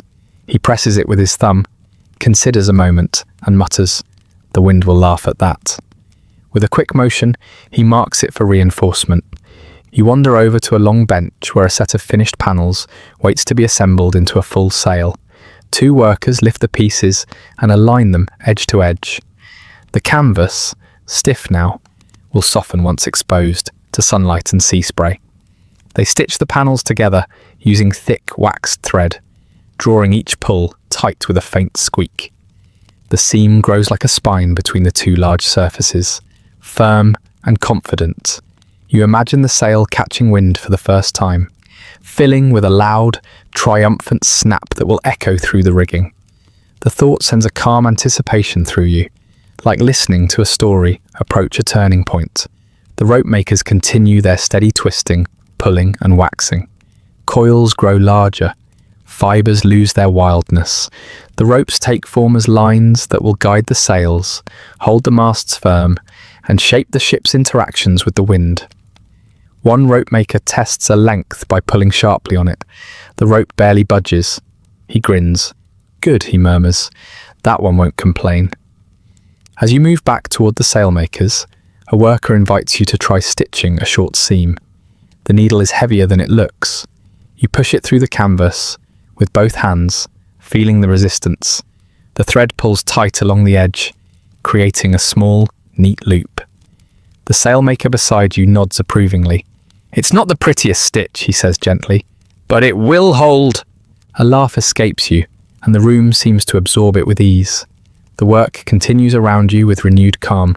The atmosphere feels almost sacred, not because of ritual, but because the tasks require a kind of respect for materials that have their own quiet temperaments. Evening approaches slowly. The golden light softens the room, warming the pale tones of canvas and the deep browns of the wooden tables. Workers begin rolling completed sails into tight bundles, binding them with rope so they can be hoisted aboard when needed. Each roll is heavy, substantial, filled with potential energy, waiting to unfurl. A rope maker hangs the last coil on a wooden peg, stepping back with a satisfied sigh. A sailmaker stretches his hands, admiring a finished seam as though greeting an old friend. Tools are wiped clean, threads placed back into wooden boxes, canvas folded with practiced gentleness. You linger among the work tables, breathing the lingering scent of hemp and wax. A half-finished panel lies before you, its fabric still warm from the hands that shaped it. You press your palm flat against it, feeling the faint memory of tension that passed through each thread. The room grows quieter until all you hear is the soft rustle of workers gathering their things. Outside, the masts stand tall against the dimming sky, waiting for the ropes and sails that will one day carry them into the open world. You take one last breath of the workshop's warm air, rich with effort, patience, and the subtle promise of movement. Then you step outside, where the ship awaits the gifts of wind and rope. The last coils of rope and folded sails wait neatly near the foot of the gangplanks, their faint scent of wax and hemp lingering in the open air. The workshop's gentle murmur gives way to the broader hush of the shipyard as you walk back toward the hull. The evening light bathes the timber in soft gold, highlighting its curves and catching in the fine seams, where pitch has dried into dark protective lines.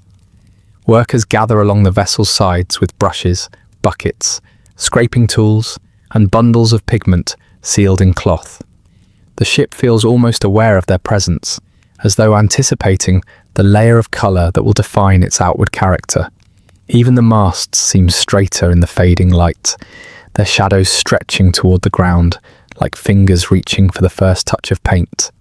A carpenter hands you a brush, its bristles stiff from years of meeting wood and pigment. The bucket beside him contains a mixture, the colour of warm clay, stirred into a smooth thickness by a wooden paddle.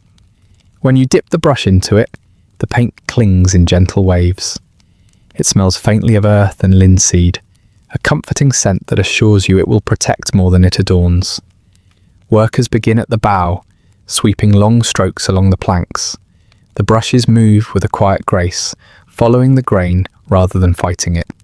You join them, pressing the bristles into the wood and feeling the slight give beneath each stroke. The paint spreads thin and even, soaking into the timber as though the ship has been waiting for exactly this. A worker beside you comments softly, "Paint tells the sea we've done our part. The rest is up to her." His brush glides steadily, the smile in his voice as subtle as the strokes he lays down. He gestures for you to extend your reach higher. When you do, the paint catches more light, brightening the wood with a soft sheen. Further along the hull, two workers argue, gently, good-naturedly, about the shade of the stripes that will line the bow. One favours a darker hue, insisting it looks more dignified. The other prefers something brighter, claiming it's more visible in fog and more cheerful besides. Their banter floats through the air in warm, harmless waves. The decision is made with the flip of a coin, though both men clearly enjoy the debate more than the answer. You continue along the hull until the wood beneath your brush feels smoother, as if easier to read with every stroke. Gaps between planks become less visible as the paint settles into the grain, softening the natural contrast of the timber. The scent deepens as the mixture warms under the sun's final rays, creating a balm-like aroma that drifts lazily across the yard. At the bow, a cluster of workers gathers around something perched on a low bench. As you approach, the shape becomes clearer, a roughly carved block of wood beginning to resemble a face, or at least the hint of one. The figurehead, still early in its formation, carries the tentative expression of someone waking into a role they haven't quite accepted. Two carvers sit on either side of the emerging shape, each holding a narrow chisel worn smooth by use. Their hands move slowly, with deep familiarity. Every chip of wood falls with the softness of curled petals. A gentle teasing hums between them as they debate the disposition of the figurehead. "One eyebrow should be raised," one carver says, tapping the wood lightly. "A ship ought to look like she's wary of nonsense." The other shakes his head. No, she needs a calm face, something that says she'll bring you home, even if you argue the whole way.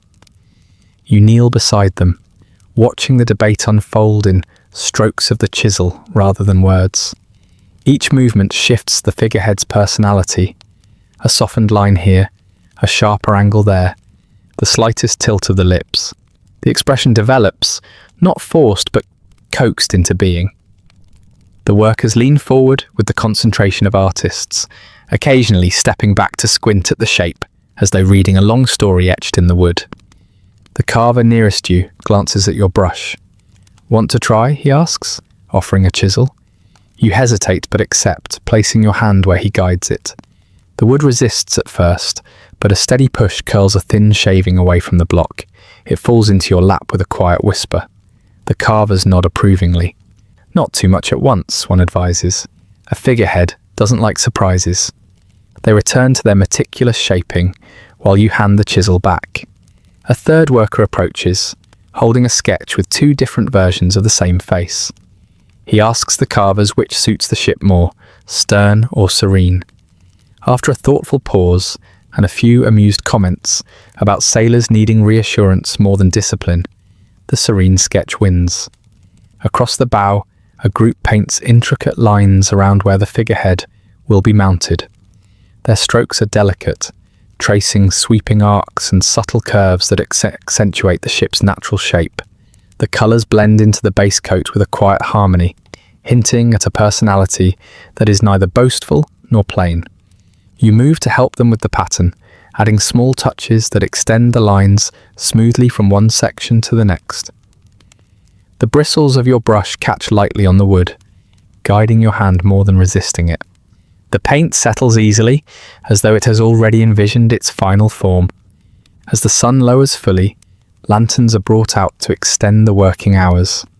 Their soft glow casts gentle halos across the hull. The paint gleams faintly in the warm light. The figurehead, though still unmounted, seems to watch the workers with a calm curiosity, its emerging smile touched with subtle amusement. Inside the workshop, more carving continues. Ribbons of wood cover the floor, mixed with fine dust that glints like pale gold when the lantern light hits it. Smaller details are shaped now. Decorative elements for the rails, scroll work for the stern, graceful lines meant to add dignity and character to the vessel. You help sand one of the carved panels, feeling the grain smooth beneath your fingers as the wood turns from rough to satin. The scent of freshly carved wood fills the room with a warmth that balances the cooling night air. Carvers converse in low voices, occasionally stepping back to consider how each panel contributes to the ship's developing story. Outside again, workers begin placing the first carved pieces along the stern. They secure them with careful taps of wooden mallets, aligning each flourish with the one before it. The hull takes on subtle decoration, nothing loud or ornate, but enough to reveal the pride invested in the vessel. Near the bow, the figurehead is lifted carefully by several workers. They carry it with a reverence reserved for something both practical and symbolic. As they position it beneath the bowsprit, someone jokes that the figurehead had better not be seasick. The laughter that follows is soft, affectionate, and free of edge. The carving is fitted into place with steady hands. Wooden wedges are tapped gently to secure it, and the serene expression settles into the ship's form, as if it had always belonged there. The face looks forward, chin slightly raised, as though considering the horizon with equal parts curiosity and quiet confidence. You step back with the others to admire the effect. The ship, once a skeletal assembly of timbers, now holds a presence full of personality. The painted hull glows warmly. The figurehead lends the bow a gentle poise. The decorative lines accentuate curves that once seemed purely structural. A worker beside you folds his arms and tilts his head. She looks amused, he observes, as if she's already heard everything sailors might brag about. Another responds, "Good, let her smile at us before she judges." The workers disperse slowly, packing brushes, cleaning tools, and brushing wood dust from their sleeves. Lanterns swing in their hands as they move down the gangplanks, their voices growing softer with distance. You linger a moment longer, resting your hand on the painted hull. The wood feels cool now, the paint drying into a protective skin. Above you, the figurehead gazes outward, calm and assured, as though greeting the night sky with quiet optimism. The ship finally carries a face, steady, poised, and faintly amused, ready for whatever story comes next.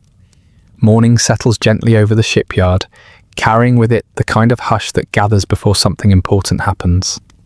Not a silence of fear or urgency, but the soft, anticipatory quiet of many hands preparing for a moment they've shaped through countless small decisions. Lanterns still burn in a few corners, flickering in the early light as workers gather ropes, wedge blocks, and tools worn smooth by months of use. The ship towers above them, its painted sides catching the gold of the rising sun. The figurehead at the bow, calm, composed, seems to gaze across the water with serene interest. Its expression holds no fear, only patient acceptance, as though it has always known this day would arrive. Ropes run from the hull to anchors set deep in the yard. Workers check each line with slow, methodical motions. Their fingers glide along the fibres, testing for tension and preparing for the final release. Beneath the hull, grease and tallow coat the launchways, turning the wooden tracks into a path the ship may follow with as little resistance as possible. The surface glistens faintly in the growing light. You stand among the crowd that has gathered around the edges of the yard. Some faces belong to workers still dusted with sawdust from the previous day. Others belong to villagers who have watched the ship take shape from afar, waiting for this moment when it will finally meet the sea. Children weave between legs, trying to steal glimpses of the masts rising above the heads of the adults. A carpenter wipes his hands on his apron and steps aside to lean near you. "Strange feeling," he murmurs. We've known every inch of her, but now she'll go somewhere we can't follow." His voice carries no sadness, only a soft wonder, the way someone might speak of a friend starting a long journey. Workers begin removing the wedges that keep the hull steady on its supports. Each one is tapped free with careful precision. The ship shifts slightly as the pressure changes, barely perceptible, like a sleeper adjusting in bed. The motion prompts murmurs from the crowd, but the workers remain calm. They move with a practiced grace, hands and tools aligned with the ship's slow awakening. Near the bow, ropes are tightened. Near the stern, men brace themselves against heavy beams. The shipwright stands near the centre of the yard, his posture relaxed but attentive. He watches every movement, every adjustment, his eyes following the length of the hull, as though reading a line of poetry he has memorized, but still enjoys reciting. The tide waits patiently beyond the shoreline, creeping inward with its steady rhythm. The distant water glints like a promise. You join the workers at one of the ropes, gripping the thick hemp line with others. The fibres press into your palms, rough but reassuring. There is a shared stillness among the group, a recognition that the final motion is not force but encouragement, not domination but release. A small signal comes from the shipwright, a single raised hand. The workers shift their weight, adjusting their stance. Another signal. The ropes tighten in unison, not pulling, but guiding. The ship responds, its weight settling more fully onto the greased tracks. A deep groan reverberates through the yard as the hull begins its slow slide. The sound is ancient, resonant, as though the timber remembers the first time wind bowed its branches toward the forest floor. The crowd holds its breath. You feel the rope move slightly in your hands, responding to the ship's new intention. Workers at the stern push with long poles, each stroke measured and deliberate. The hull inches forward, the curve of its keel sliding along the tracks with a patient inevitability. Children in the crowd press closer, eyes wide. Elderly villagers smile knowingly, having seen this ritual many times before. Even those who know little of shipbuilding recognize the significance of this slow, steady motion. As the hull gains momentum, workers call out soft warnings, not panicked, not even loud, but clear enough to keep the movement orderly. The shipwright steps beside the path, tracking the progress with quiet pride. The bow reaches the edge of the shoreline. The ship pauses there for a breath, suspended between land and sea. The moment stretches, filled with tension, not of danger, but of possibility. The kind of pause a person takes before stepping through a doorway into a new life. Then the water rises to meet the keel. The first touch is gentle, a soft splash, a muted hiss where greased timber meets brackish tide. The hull shifts, buoyed slightly, lifting a fraction of its weight from the yard's control. The ropes loosen in your hands as the ship accepts the sea's invitation. A collective exhale sweeps across the crowd, as though every person had been holding breath without realizing it. The workers release their ropes, stepping back with satisfied nods. Some clap each other on the shoulders. A few raise their arms in quiet triumph. The ship settles onto the water with a slow roll, adjusting to the unfamiliar rhythm beneath it. Its reflection stretches across the ripples, elongated and shimmering, as though a second vessel is rising from beneath. The masts sway gently, catching the breeze with the tentative movements of someone stretching after a long rest. You step closer to the shoreline, watching as the water embraces the hull.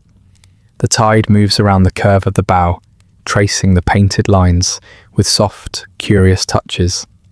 The figurehead gazes forward as if recognizing the world it was carved to face. Nearby, a rope maker chuckles. "She seems pleased," he says. "Can't blame her. Better to float than sit on wooden rails." A sailmaker stands with her arms crossed, eyes fixed on the masts. "They look taller over water," she muses, less burdened by gravity. The shipwright approaches, stooping to pick up a loose wedge from the ground. He turns it over in his hand, examining the marks left by months of pressure. "We give them shape, Kisu," he says, quietly, almost to himself, "but the sea gives them purpose." He places the wedge in your hand, as though passing on a small piece of wisdom. Workers lead lines from the ship to the shore, securing it while adjustments are made. The vessel rocks gently, testing its buoyancy, discovering the balance between timber and tide. Each motion is measured, intentional, almost meditative. It does not feel like something made of thousands of parts. It feels singular, whole. You walk beside the shoreline, watching the water darken beneath the hull. The tide laps softly, whispering against the planks. A gull lands atop the mainmast, claiming the highest point with an air of entitlement. Someone nearby jokes that the bird thinks itself the captain already. The crowd begins to thin, though many linger, unwilling to leave the moment too quickly. Workers sit on crates or lean against posts, their faces carrying the calm satisfaction of having guided a creation into the world. The ship rocks gently, finding its rhythm with the tide.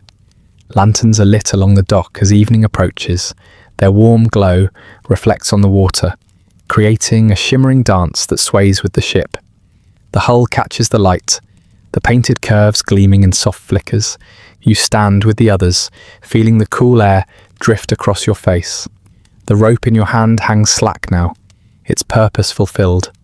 The ship rests on the water, no longer a project, no longer a dream of timber and canvas. And iron. It is something else now, capable of departure, shaped for journeys not yet imagined. The breeze brings the faint scent of salt, wood and pitch. The sea breathes gently, the ship breathes with it. And for a quiet moment you simply watch it float, steady, proud and faintly amused, as if sharing a private joke with the horizon. The tide settles into a slow, contented rhythm against the hull, whispering its approval as the vessel drifts lightly on its moorings. Lanterns sway along the dock, casting patterns across the water that ripple and stretch with each breath of the sea. The last murmurs of the crowd fade into the distance, leaving behind only a scatter of footprints in the damp soil. The night gathers gently over the shipyard. You step away from the shoreline and follow the quiet path toward the wide open yard where the ship once rested on wooden blocks. The ground feels strangely spacious without its towering shape. The air carries memories of movement, the groan of timber sliding, the creak of ropes pulling taut. But now, those sounds are only echoes drifting somewhere behind your ears. Wood shavings lie scattered in loose spirals, catching the lantern light like pale embers. They glow faintly, as though still holding the warmth of hands that carved and shaped them. A breeze sweeps through the space, stirring the shavings into lazy swirls that drift across your boots. You pause to watch them settle again, each piece no heavier than a breath. Tools lie gathered neatly on benches, planes with their blades cleaned, mallets resting quietly, side by side, chisels wrapped in cloth like sleeping instruments. Even the sawdust piled in corners seems subdued, as though relieved to have a moment without footsteps disturbing its flow. You run your fingers along a wooden support beam, feeling the faint grooves left by ropes and pulleys. The wood is cool now, its work complete. A small crack in the grain catches your eye, the kind of flaw a shipwright would have traced with his thumb before deciding whether it mattered. Tonight, it feels more like a signature than a blemish. A stray wedge lies near your foot, half buried in dust. You pick it up, turning it over in your palm. The grooves in its surface hold the impression of pressure, months of bearing the ship's weight before letting it go. Something about its simplicity makes you smile, an object meant to do one thing, and it did it well. Beyond the beam stands the steaming shed, its fire long extinguished. The troughs that once held bending planks now sit empty, lined with dark residue that speaks to countless hours of heated persuasion. As you peer inside, the faint scent of resin lingers, softened by time. The shed feels like a place where arguments were held gently, wood and water teaching each other patience. Walking further, you pass the forge. The anvil sits in the half-light, silent now, no longer ringing with the confident clarity of hammer on iron. A few sparks remain on the floor, dim and fragile, like memories refusing to fade completely. The air still holds the scent of burned coal and metal, shaped with intention. The smell has a weight to it, a reminder of each nail and bolt that will now test itself against the sea. You sit on a nearby stump, letting the quiet settle around you. There is a softness to the shipyard that you didn't notice when it pulsed with activity. Now that the noise has fallen away, the emptiness reveals itself not as absence, but as a kind of gratitude, as though the yard is resting after giving everything it had. Somewhere near the masts rising above the dock, a rope knocks gently against wood, creating a faint, rhythmic tapping. The sound is steady, almost soothing. You picture the ship shifting slightly in the tide, testing its own weight, learning how to breathe with the water beneath it. A lone lantern hangs by the paint benches, casting its light across dried drips of colour on the ground. Red, blue, ochre and white streaks cross one another like accidental artwork. The brushes lie washed and set aside, bristles darkened with the last traces of paint. You touch the edge of a dried stripe on the table. It flakes slightly beneath your finger. Nearby rests a small scrap of canvas left behind by the sailmakers. The cloth is stiff, its edges frayed. You lift it to your face and inhale. The scent of wax and hemp rises faintly, carrying the steady calm of hands that stitched without hurry. A sense of quiet craft lingers in the fibres. Further along, a coiled rope sits abandoned for the moment, its loops tidy and tight. You kneel and press your palm into it. The hemp feels firm, yet forgiving, marked by fingerprints left earlier in the day. It will soon be carried aboard, but tonight it waits, echoing the patience of everything around you. The shipyard stretches wide, but nothing feels empty. Each space holds the residue of purpose. The soft dents in the earth where beams once rested, the smoothed paths where boots walked the same trails. Day after day, the faint gleam of iron shavings that catch the lantern light like tiny stars. You sense the weight of countless decisions made here. Small corrections, steady hands, murmured plans, moments of shared laughter. As you walk toward the stern end of the yard, you notice the figurehead's carving table still lying beneath a tarp. The tools arranged on it have been cleaned, their edges gleaming faintly. A few curls of wood remain, pale and delicate, shaped by the carver's quiet humour. You lift one curl between your fingers. It bends easily, still supple from having once formed part of a face that now greets the sea. You continue on, drawn toward the path that leads back to the water. The sound of the tide grows louder, though still gentle. The ship's silhouette stands tall against the night sky, the masts rising like slender towers that nudge the stars aside. Lanterns sway from their hooks near the deck, their light dancing. Across the water's surface, you stop at the edge of the dock and let your gaze trace the lines of the hull. The moonlight softens every feature, turning the sharp carpentry into a smooth, luminous shape. The ship rests comfortably now, floating with an ease it never knew on land. Its figurehead watches the horizon, calm and certain. The sea laps against the planks with a tender persistence, as if testing the new arrival with polite inquiries. The ship answers with subtle movements, small adjustments of balance, a peaceful rocking that settles into rhythmic harmony. The workers have gone home, but their presence lingers.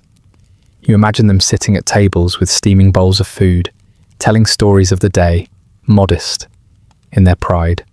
Perhaps one holds up a stained boot to laughter. Another describes how the figurehead's smile almost changed with each chisel stroke. Maybe someone raises a toast to the tides, acknowledging that they too must now play their part. You inhale deeply, letting the cool night air fill your lungs. It carries traces of pitch, paint, hemp, and the faint sweetness of wood that once grew in a quiet forest, before becoming part of a living, floating thing. A soft wind brushes your face. The masts respond with a faint hum, barely perceptible. It feels like the ship is speaking, though in no language you recognize. More a feeling than a sound, a sense of permission for those who built it to step back and let it begin its own story. Your footsteps sound gentle on the dock as you walk its length, listening to the creak of timber underfoot. The light from the lantern above sways slightly, casting elongated shadows that dance beside you. The ship rocks once, slow and measured, as though acknowledging your presence with a nod. You reach the end of the dock and sit, legs dangling over the water. The tide touches the posts beneath you, creating small circles that widen before dissolving into the larger currents. The hull glides through the reflections, each movement turning lantern light into rippled gold. For a while, you simply watch. The yard grows quieter still, until even the faint tapping of a loose rope seems part of the night's natural rhythm. The ship remains steady, content in its first partnership with the sea. You realise that a ship is not a perfect thing. It is a carefully balanced collection of approximations, nearly perfect guesses shaped by steady hands, patient hearts, and a willingness to work alongside materials that often have their own ideas. Wood bends only so far. Iron yields only in heat. Canvas listens, but never forgets to resist a little. Every compromise becomes part of the vessel's character, yet the result floats with grace. The thought settles into your chest like a warm ember. You rise from the edge of the dock, giving one last glance at the ship resting proudly on the tide. The lanterns sway, the masts hum softly, and the night folds itself around the yard once more. As you walk back across the quiet ground, the shipyard feels peaceful, a place of memory rather than motion, holding stories in wood shavings, in tracks on the earth, in the faint scent of work still drifting through the cool air. The day's effort has ended, but the vessel's journey has only begun, and the silence around you feels earned. And that brings us to the end of tonight's story. Feel free to like, subscribe, or leave a comment with another forgotten corner of history you'd like explored next. If you'd like early access to more of these quiet descents into forgotten history, ad-free audio of the episodes, or just want to support the show, there's a link to the Patreon in the description. If you're listening on a podcast app, a rating or review helps more people find their way to these stories. And special thanks to the supporters who make this show possible, including our chroniclers, Andrew S., Rich Davis, and Leslie Schofield. Sleep well.